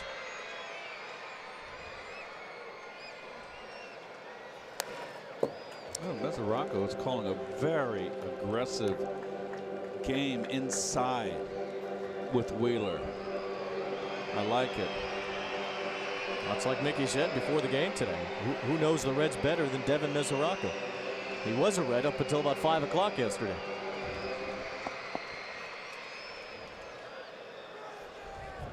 His catcher's mitt still reflects his Reds career. All that red stitching on Mesoraco's mitt. They'll relace that with orange. I don't think he looks ugly in blue, like Barnhart said. Blue's my favorite color, by the way. Mine too. Wayne, I knew there was. I knew we had something in common.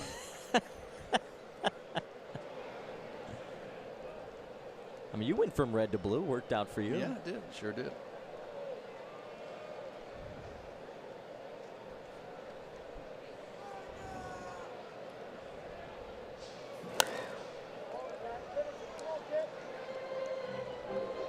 Schebler, who the Reds got along with Jose Peraza from the Dodgers when they traded Todd Frazier to the White Sox. And he's grounded into only 1 double play this year. He's put the ball on the ground a couple of times today. The Mets would love to get out of this inning with just the 1 run. Mesoraco got lucky. That ball hit the umpire. Gabe Morales got hit in the shin pad, kept that ball near home plate. Oh, under, you're right. Very fortunate.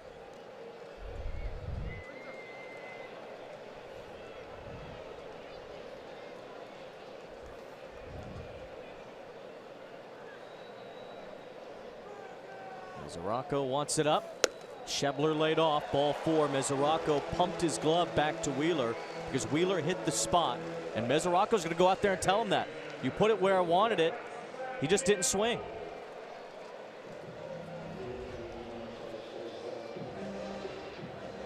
Good job by Mesoraco going out there and making sure Wheeler shook off that walk. Well, you got Blandino here with the bases loaded.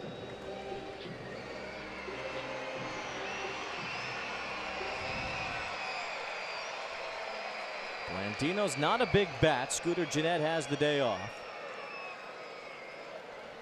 Strike 1 is the most important pitch here with the bases loaded.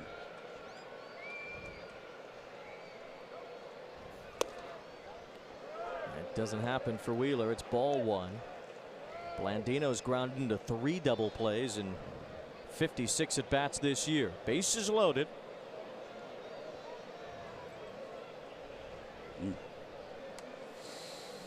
Blandino, a lighter hitting utility infielder at the plate.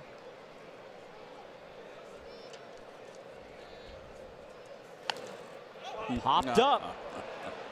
Ahmed Rosario has the second out. And Wheeler could get out of trouble here if he retires Tony Cruz.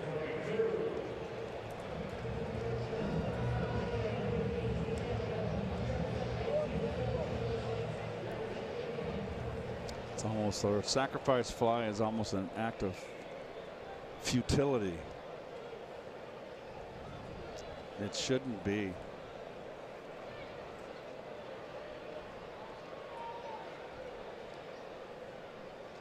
Cruz, a career backup catcher, began the year at AAA. Wheeler just missed the inside corner there. Might be the one guy Mesoraco doesn't know that well, because Cruz is on the roster to replace him.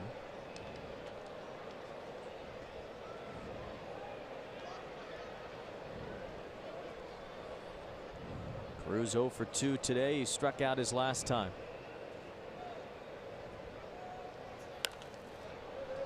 That one's out of play.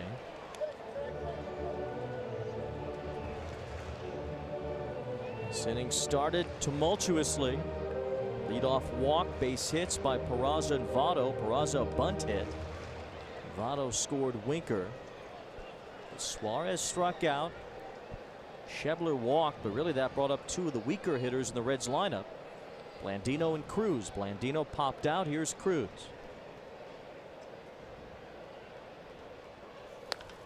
And Wheeler ahead 1-2.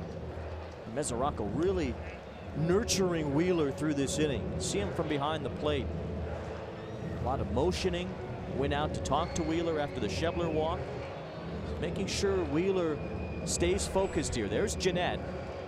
He'll bat in the pitcher's spot if Cruz keeps this inning going.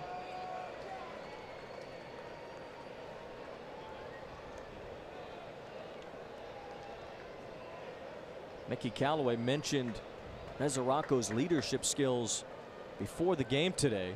We're kind of seeing it the way he's helped Wheeler along here in the 6th inning. High fastball, wants it upstairs again. And Cruz strikes out swinging. Devin Mesoraco helping Zach Wheeler along. A tandem effort to get through the 6th and minimize the damage from the Reds.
20 games win and 1 game loss this year, and we're up around the 50,000 people we played in front of. So it's been a great public relations job for the Cincinnati Ball Club and for the players that stayed here, and it's a shame we can't continue because we played close to 90,000 people in 2 years. That's Pete Rose discussing a basketball team that the Reds started. First pitch swinging here in the 7th. Conforto rolls one that Votto scoops to his left. Good play to retire Michael Conforto as Jared Hughes gets it out on the first batter that he faces. There's Hughes' numbers. Big sinker baller. Had 2 strong, clean innings against the Mets in the first game of the series, with 4 strikeouts. Nice play by the former Gold Glover Votto. Jose Reyes will bat for Zach Wheeler. Huge step in the right direction for Wheeler today, but just want to put a bow on that basketball highlight that we just showed you from Pete Rose. They did that for 2 off seasons. It was a charity basketball team the Reds had. They played in Frankfort, Kentucky, and Bobby Tolan, the center fielder, ruptured his Achilles. So that was that. No more basketball. Yep. Can happen. They drove or bus to high school and college gyms as far as 100 miles away to play teams of former high school and college players, local celebrities, and raised a lot of money doing so.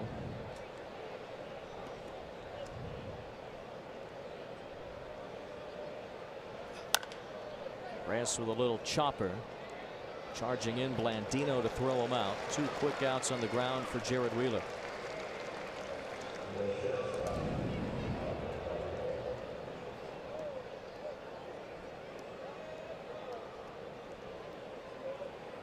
So the day is done for Zach Wheeler, but I thought, Keith, that Devin Mesoraco was instrumental for him today, especially in that 6th inning. Well, it's good to see someone that is imploring his pitchers and taking a charge, not just sitting back there calling pitches and not doing anything else. Really was fun to watch. Very involved.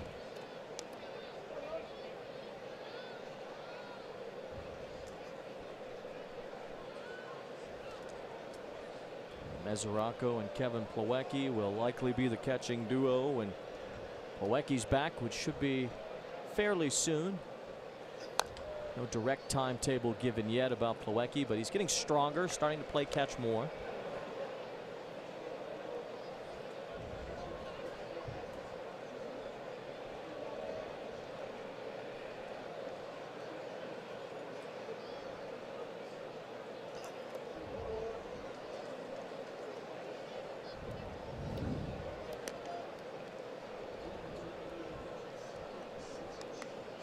Jared Hughes, who appeared in the ball game 2 nights ago, looked good then, worked 2 scoreless innings. He'll only get 1 inning here, you'd figure. He's due up to lead off the bottom of the 7th. Rosario doesn't chase. It's a big deal. He used to chase that pitch pretty much every time.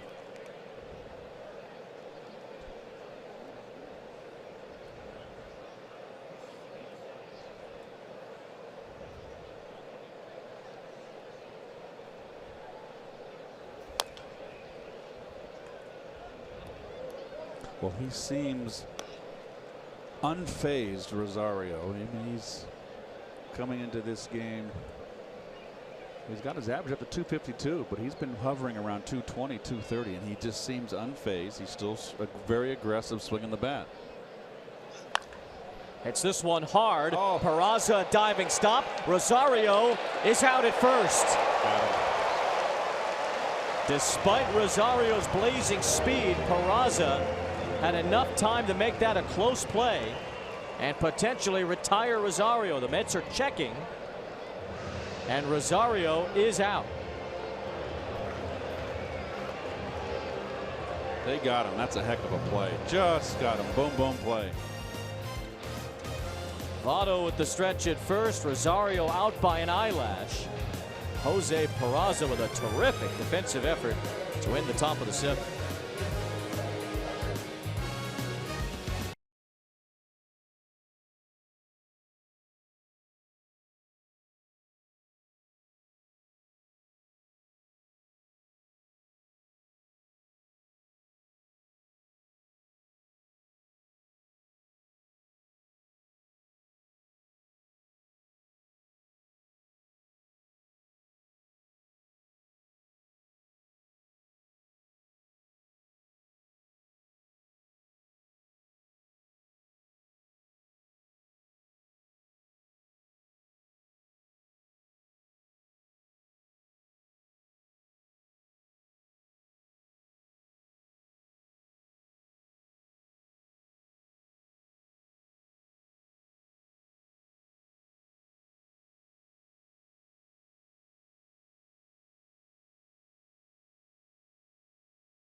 so far this year, Keith. Yes, he does, and he got one here in the first game of the series. Got the win, went two innings and 2/3. I'm sorry, 2 2/3. Gave up a run. Got the W. Rosell Herrera, the pinch hitter, leads off. All 4 of Gesellman's wins have been saved by Jerry's Familia. The Mets would love that formula to work out again today. Getting a little cloudier here, Cincinnati.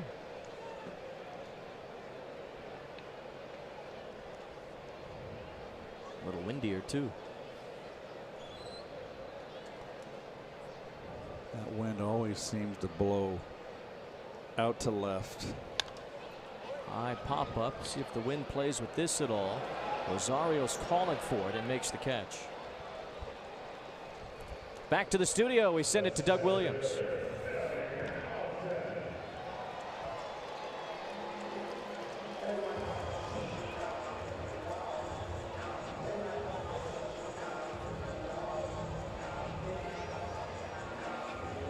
Brewers and Indians played last night. Cleveland in first place, Doug, with a 17-18 record. We thank you for that. Minnesota's in second.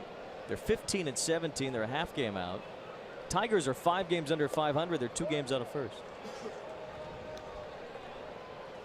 So it's a pretty mediocre division then. If that. Even the White Sox are still in at 7 back, but they're 9-24. Parity, Wayne. Hamilton, a fly ball. Like clockwork in this series. Bruce for the second out.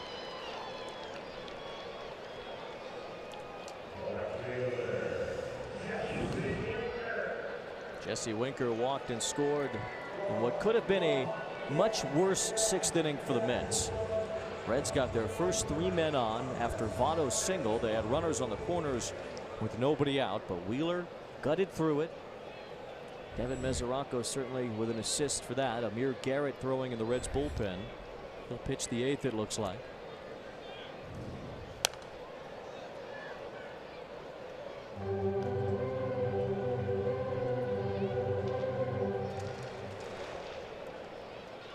Wheeler 1 run allowed in 6 innings today. Struck out 7. One of his better starts of the year.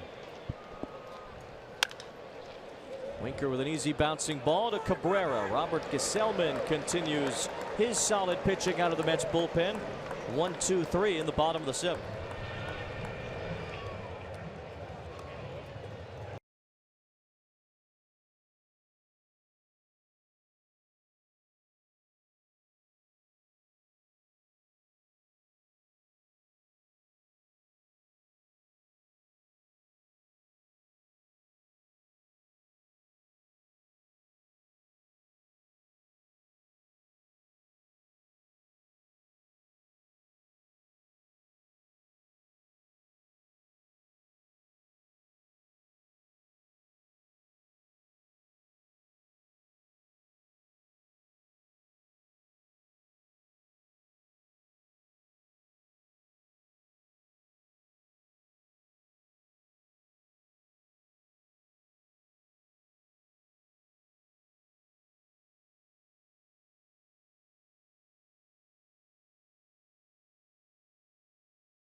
And he comes blowing right by me. After a pre-race rubdown from Randy Myers, the race was on.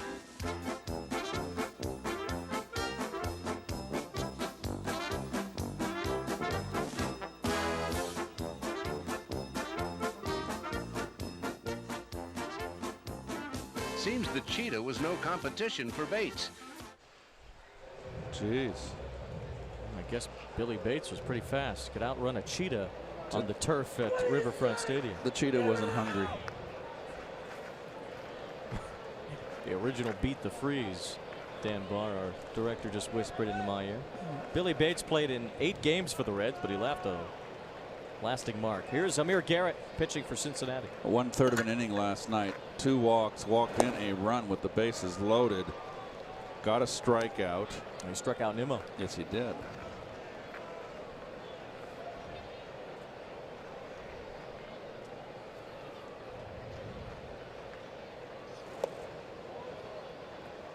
There is some bad weather that could be in the area. You can see this little contraption, this detection system that they have to tell you about where the weather is. So it looks like it's getting close in the orange zone, level orange, 3 to 8 miles away.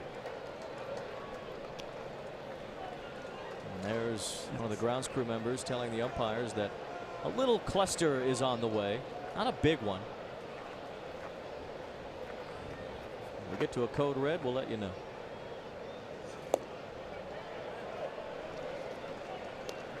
This is what the Mets wanted from Nimmo last night when he was up with the bases loaded against Garrett, who couldn't find the strike zone. Garrett's behind 3-1. He got ahead of Nimmo yesterday and he struck him out. He found the strike zone off Nimmo. Not today. Walks him. Leadoff man on for the Mets. I see what you did there. Don't think I didn't notice. It's just a small band, folks, of rain that's to the west right now. And the way those flags are blowing, I'm sure it'll just blow through here. It might miss us. It might scoot north of the ballpark. And if it does rain here, it won't rain for very long. Cabrera has the only Mets RBI today. Drove in Nimmo in the 3rd after Nimmo triple. It's a fair ball. Suarez goes to 2nd for the force out. That's all they get. Nice play by Suarez. No hesitation, getting the lead runner.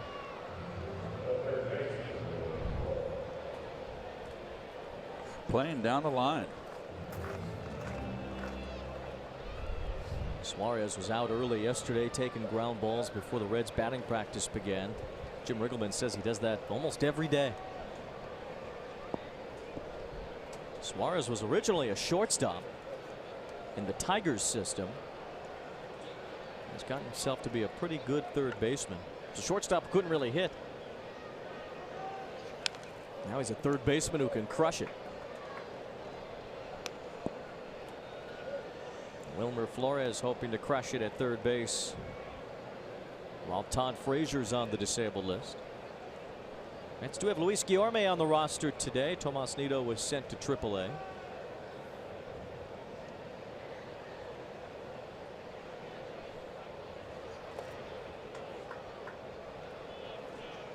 Both starters did well. Zach Wheeler for the Mets and Sal Romano. Stats pretty even. Couple more walks for Wheeler. Otherwise,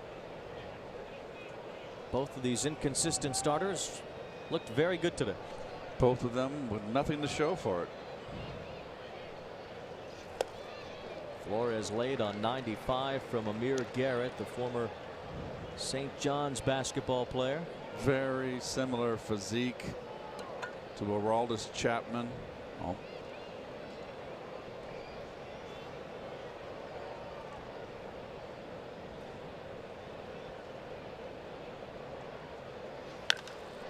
Flores sends this one high in the air, but it settles for Schebler, the wind blowing from right to left.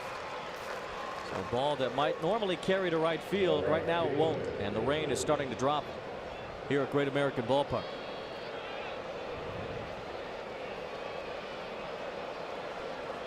The fans are scurrying.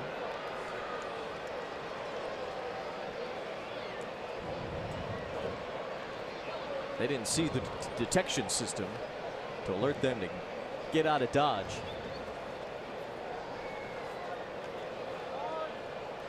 There's a little band of bad weather that is just to the south that's starting to creep up to where we are. We're actually very fortunate. It is mostly to the south, and it's going to be moved through here real quick.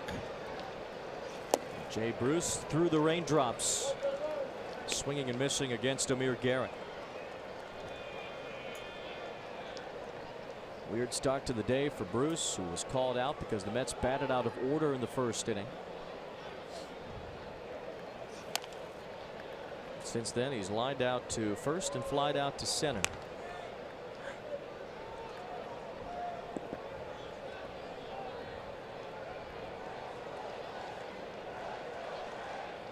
Bruce against left-handed pitching.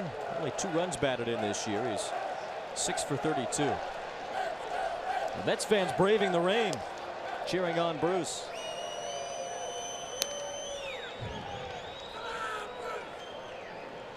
All the Reds fans took cover. It's only Mets fans that are out in the open.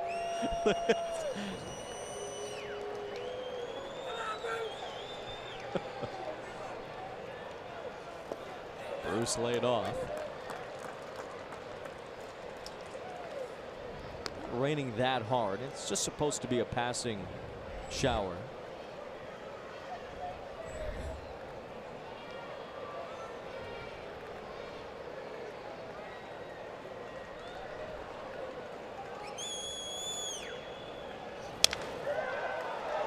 Billy Hamilton charges in, makes the catch. And the Mets waste a leadoff walk here in the top of the 8th. We go to the home half, still tied.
Middle of the order due up for Cincinnati against Robert Gesellman in his 2nd inning of relief.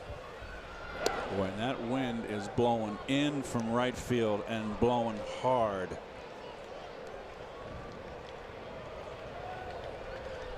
Yeah, it's raining a little bit harder now. We'll see if we end up in a delay here. Meanwhile, Flores has to handle a wet baseball, and he does.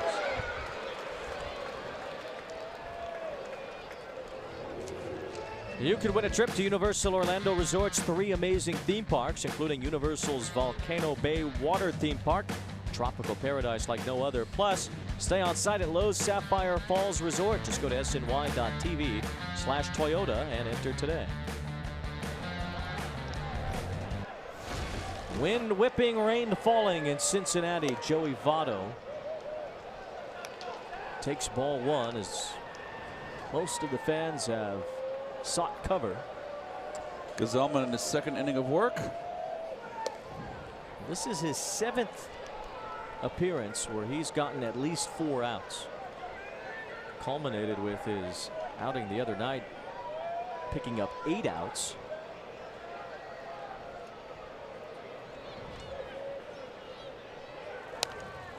But in 3 of his previous 6 outings, working 2 innings or more, he's gotten the victory. There's Familia.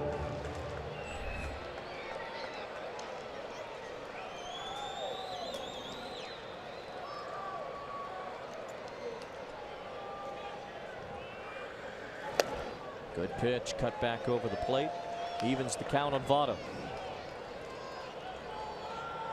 Votto struck out twice against Wheeler, then ripped an RBI single to tie the game in the 6th. Once again, you can see the encouragement of Mesoraco from behind the plate after that pitch. Pumping his glove back to Gesellman. Calling inside.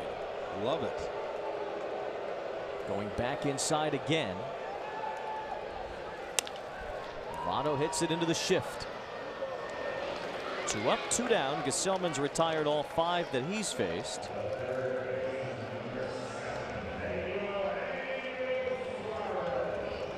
And now Suarez right where you want him with nobody on base. No RBI situation. Seems like he comes through almost all of the time, although he did not in the 6th inning. That was a huge out that Wheeler got, striking out Suarez with a man on 3rd and nobody out in the 6th while the game was tied.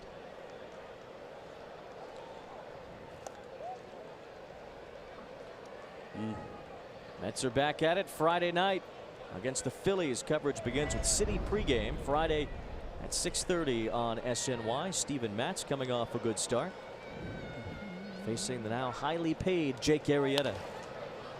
Suarez pops it up off the end of his bat. Robert Gesellman continues to impress out of the Mets bullpen. 2 perfect innings from Gesellman. He keeps this game tied going to the 9th.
Switch. Raisel Iglesias enters for Cincinnati.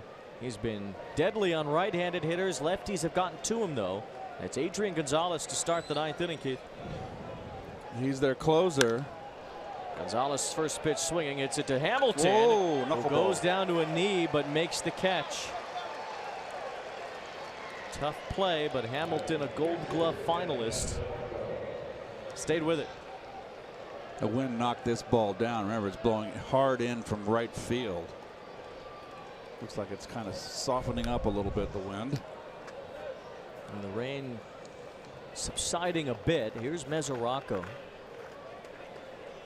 I mentioned this briefly earlier, but Mesoraco, in his last 21 consecutive starts, has not caught a winning game. That goes back to last June.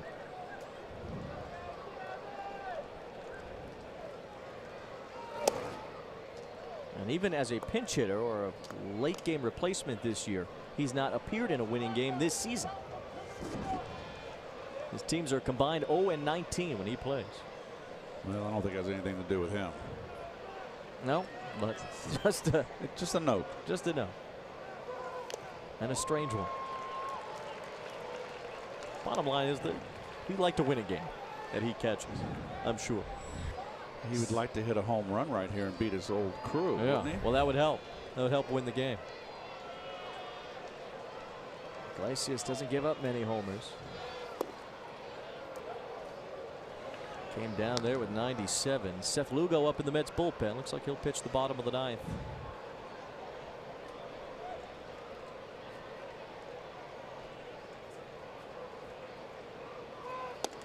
Another sidearm delivery, and it goes to 3-1. Boy, he got mad at the umpire. That's not good. Thought he had a strike. Eight saves last year with 2 or more innings. That was the most in almost 20 years. Danny Graves had 12 in 1999. Iglesias had 8 last year. Conforto's on deck. Iglesias does not have a 2-inning save this year. This is not a save situation, but it could be a 2-inning situation. And a chance to win the game for the Reds. Mesoraco chases the 3-2 slider. 2 up, 2 down. Mesoraco 0 for 4. Well, you would think good breaking ball here. Starts out a strike and out of the strike zone fishing. I mean, Jim Riggleman, the manager and the new manager of this ball club, flip-flopped the lineup, moved Iglesias into the leadoff role, so it seems to me there will be another inning if it goes extra innings. Adam Duvall will be due up 4th, where the pitcher spot was in the bottom of the 9th.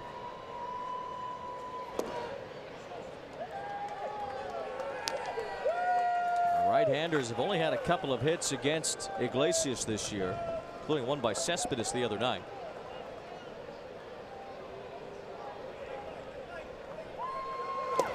Conforto swings and misses. Conforto does have a home run against Iglesias in his career, but back then Iglesias was starting. And there's Cespedes in the on-deck circle.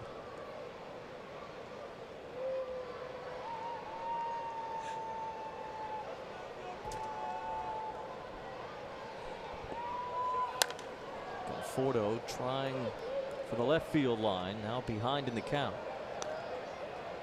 Iglesias was actually the Reds' opening day starter in 2016. Eventually became the closer, kind of grabbing in his left arm there, but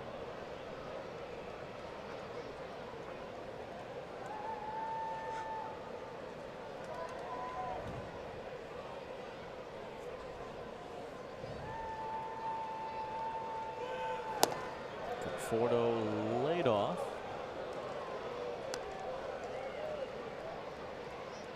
Don't forget to watch Geico Sports Night tonight. Some reaction from Terry Collins about the Matt Harvey trade. Terry, of course, the Mets manager throughout most of Harvey's Mets career. We'll have the latest on Odell Beckham Jr. as well as a recap of this one. Mets trying to win this series before they head to Philadelphia. Conforto swings at a pitch outside the zone. And Raisel Iglesias works a 1-2-3 top of the 9, still grabbing at that left arm. That's not his pitching arm, though. His pitching arm seemed fine in that inning.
Streaming presented by Verizon.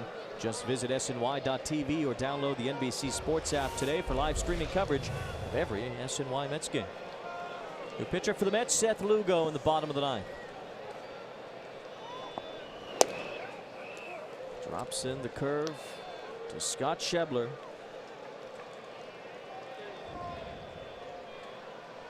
So the left-handers, Keith, have done nothing with Lugo. And that will continue. Gonzalez with the flip. And a big home run threat retired to start the bottom of the ninth. We take a drive around the majors presented by Audi. Tyler Naquin is homer to give the Indians a lead at Milwaukee.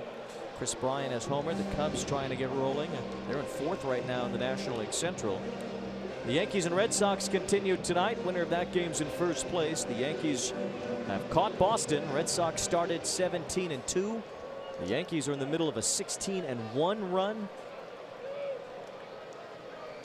Game 2 of that series tonight. The Yankees won yesterday. Aroldis Chapman closed the door last night. I watched that final 3 outs of that game. Chapman hit a batter last night. I believe it was Jackie Bradley with a 103-mile-an-hour fastball. It was the fastest pitch ever tracked that hit a batter. 103. That had to leave a mark, right, Keith? Certainly.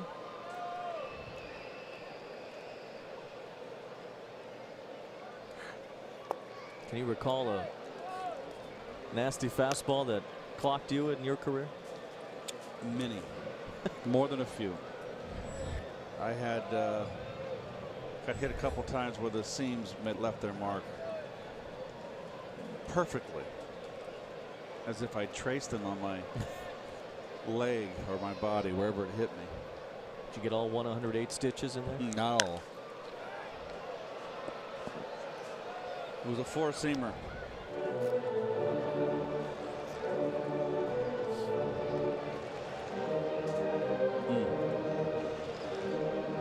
Seth Lugo will probably just get 1 inning if he sends this game to extras. His spot in the order due up to begin the 10th. Pitched an inning last night as well. Blandino and then Cruz. If it continues beyond that, it'll be Adam Duvall, who was double switched into this game in the top of the ninth. Mets do have Corey Oswalt available for long distance if they need it today. Oswalt started on Saturday in Vegas.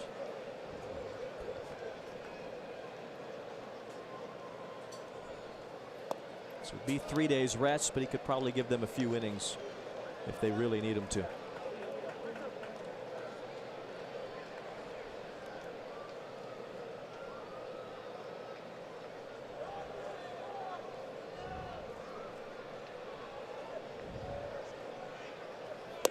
Perfect pitch from Lugo. I don't know what Blandino was looking for there.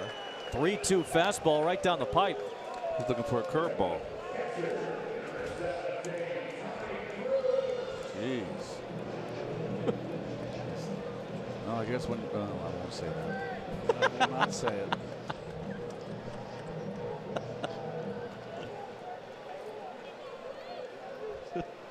I'll bite my tongue.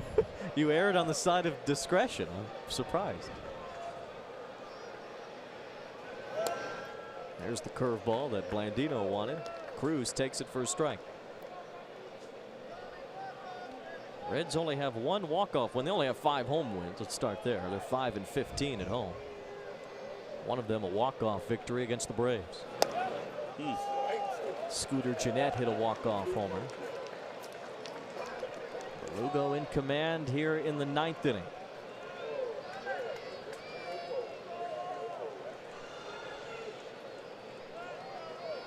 Ahead of Tony Cruz, 0-2.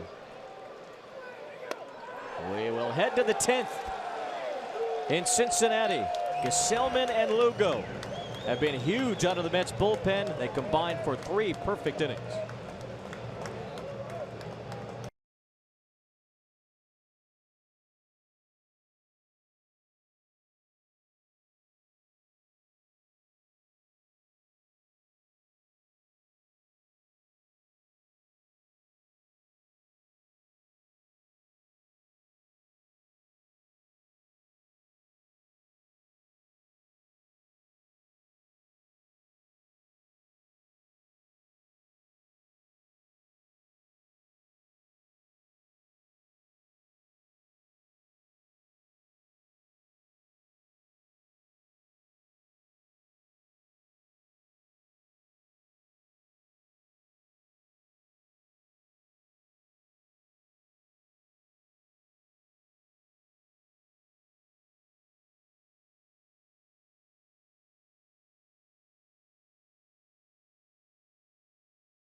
Yoenis Cespedes has one pinch hit home run in his career, 3 for 19 overall.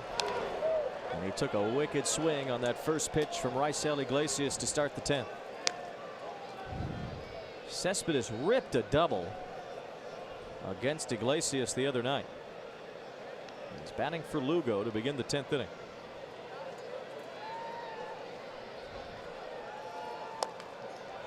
It's a little cue shot off the end of his bat here. Easy out for Iglesias. And a big booming bat cleared here in the top of the 10th. Cespedes' only other pinch hit, or his only pinch hit home run, probably remember, was against the Reds at Citi Field. And he came off the bench and hit a 3-run homer off of Brandon Finnegan. All I know is they pulled the coffee here. What's going on? It's 3 in the afternoon. They didn't think you need it. Jeez. Ahmed Rosario takes a strike. A.J. Ramos is throwing in the Mets bullpen. Looks like he'll pitch the bottom of the 10th, unless the Mets have a lead, and then we'll see Familia.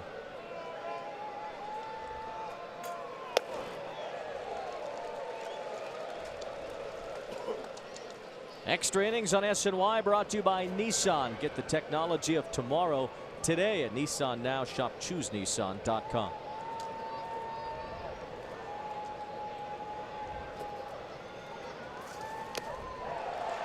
Iglesias drops down sidearm, goes upstairs to strike out Rosario. He's impressive. He's got a nice arm.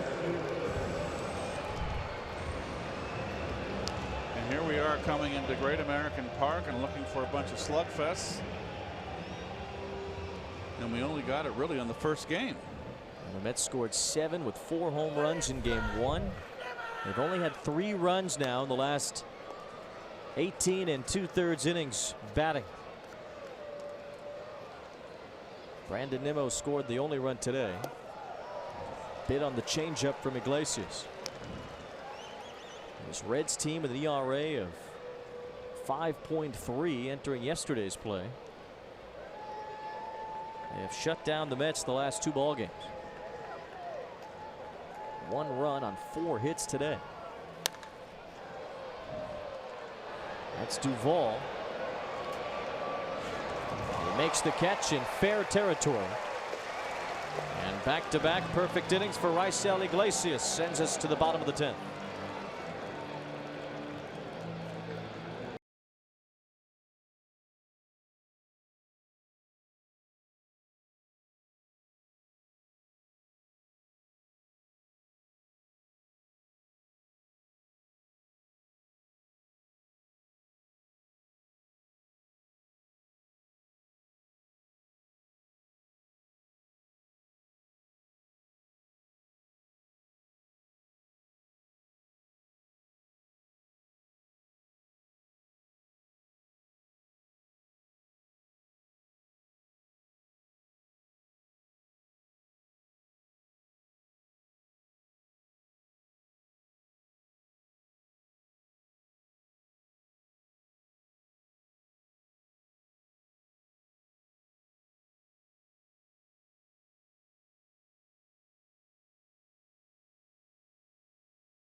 Of course, The Big Red Machine, a huge part of that. You can just go celebrate right inside there. All the statues. Pete Rose, Johnny Bench, Joe Morgan. You know the drill here in Cincinnati. Adam Duvall takes a breaking ball strike from A.J. Ramos, who's been throwing more strikes recently. No walks in his last 4 games.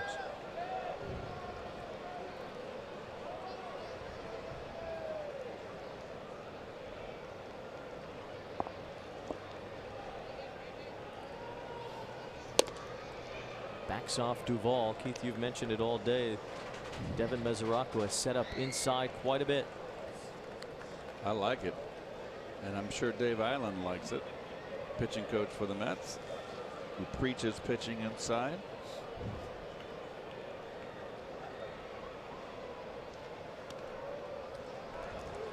You got to remember, Mesoraco's had 2 hip surgeries, both labrums, and a non-throwing shoulder surgery, a labrum also. So 3/4 of his limbs have been operated on. This one hit hard by Duvall. It's back and it's gone. Adam Duvall wins it for Cincinnati. The first batter faced by A.J. Ramos. And for just the 2nd time this year and the first time at home, the Reds have won a series.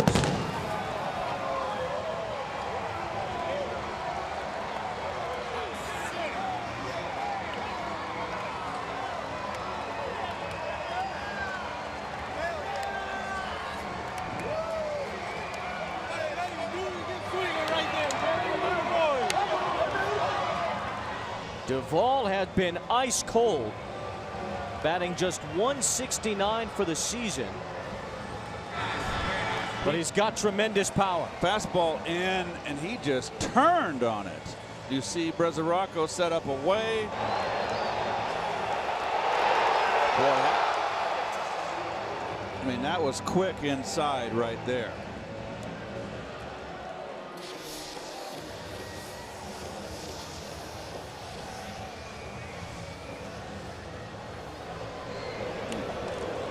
Ramos, no reaction here. He knows it was a bullet.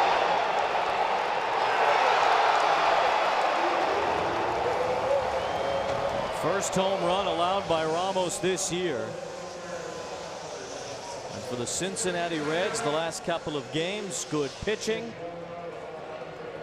And tonight, just enough offense to win in 10 innings. They beat the Mets 2-1. Zach Wheeler was very sharp. Cincinnati, though, gets the victory in this game and the series on an Adam Duvall walk-off home run. The Mets have now lost 6 of their last 7 series as they tumble back toward the 500 mark, now just 18-17. Cincinnati wins. Adam Duvall with the walk-off. Back with more from Great American Ballpark when we come back.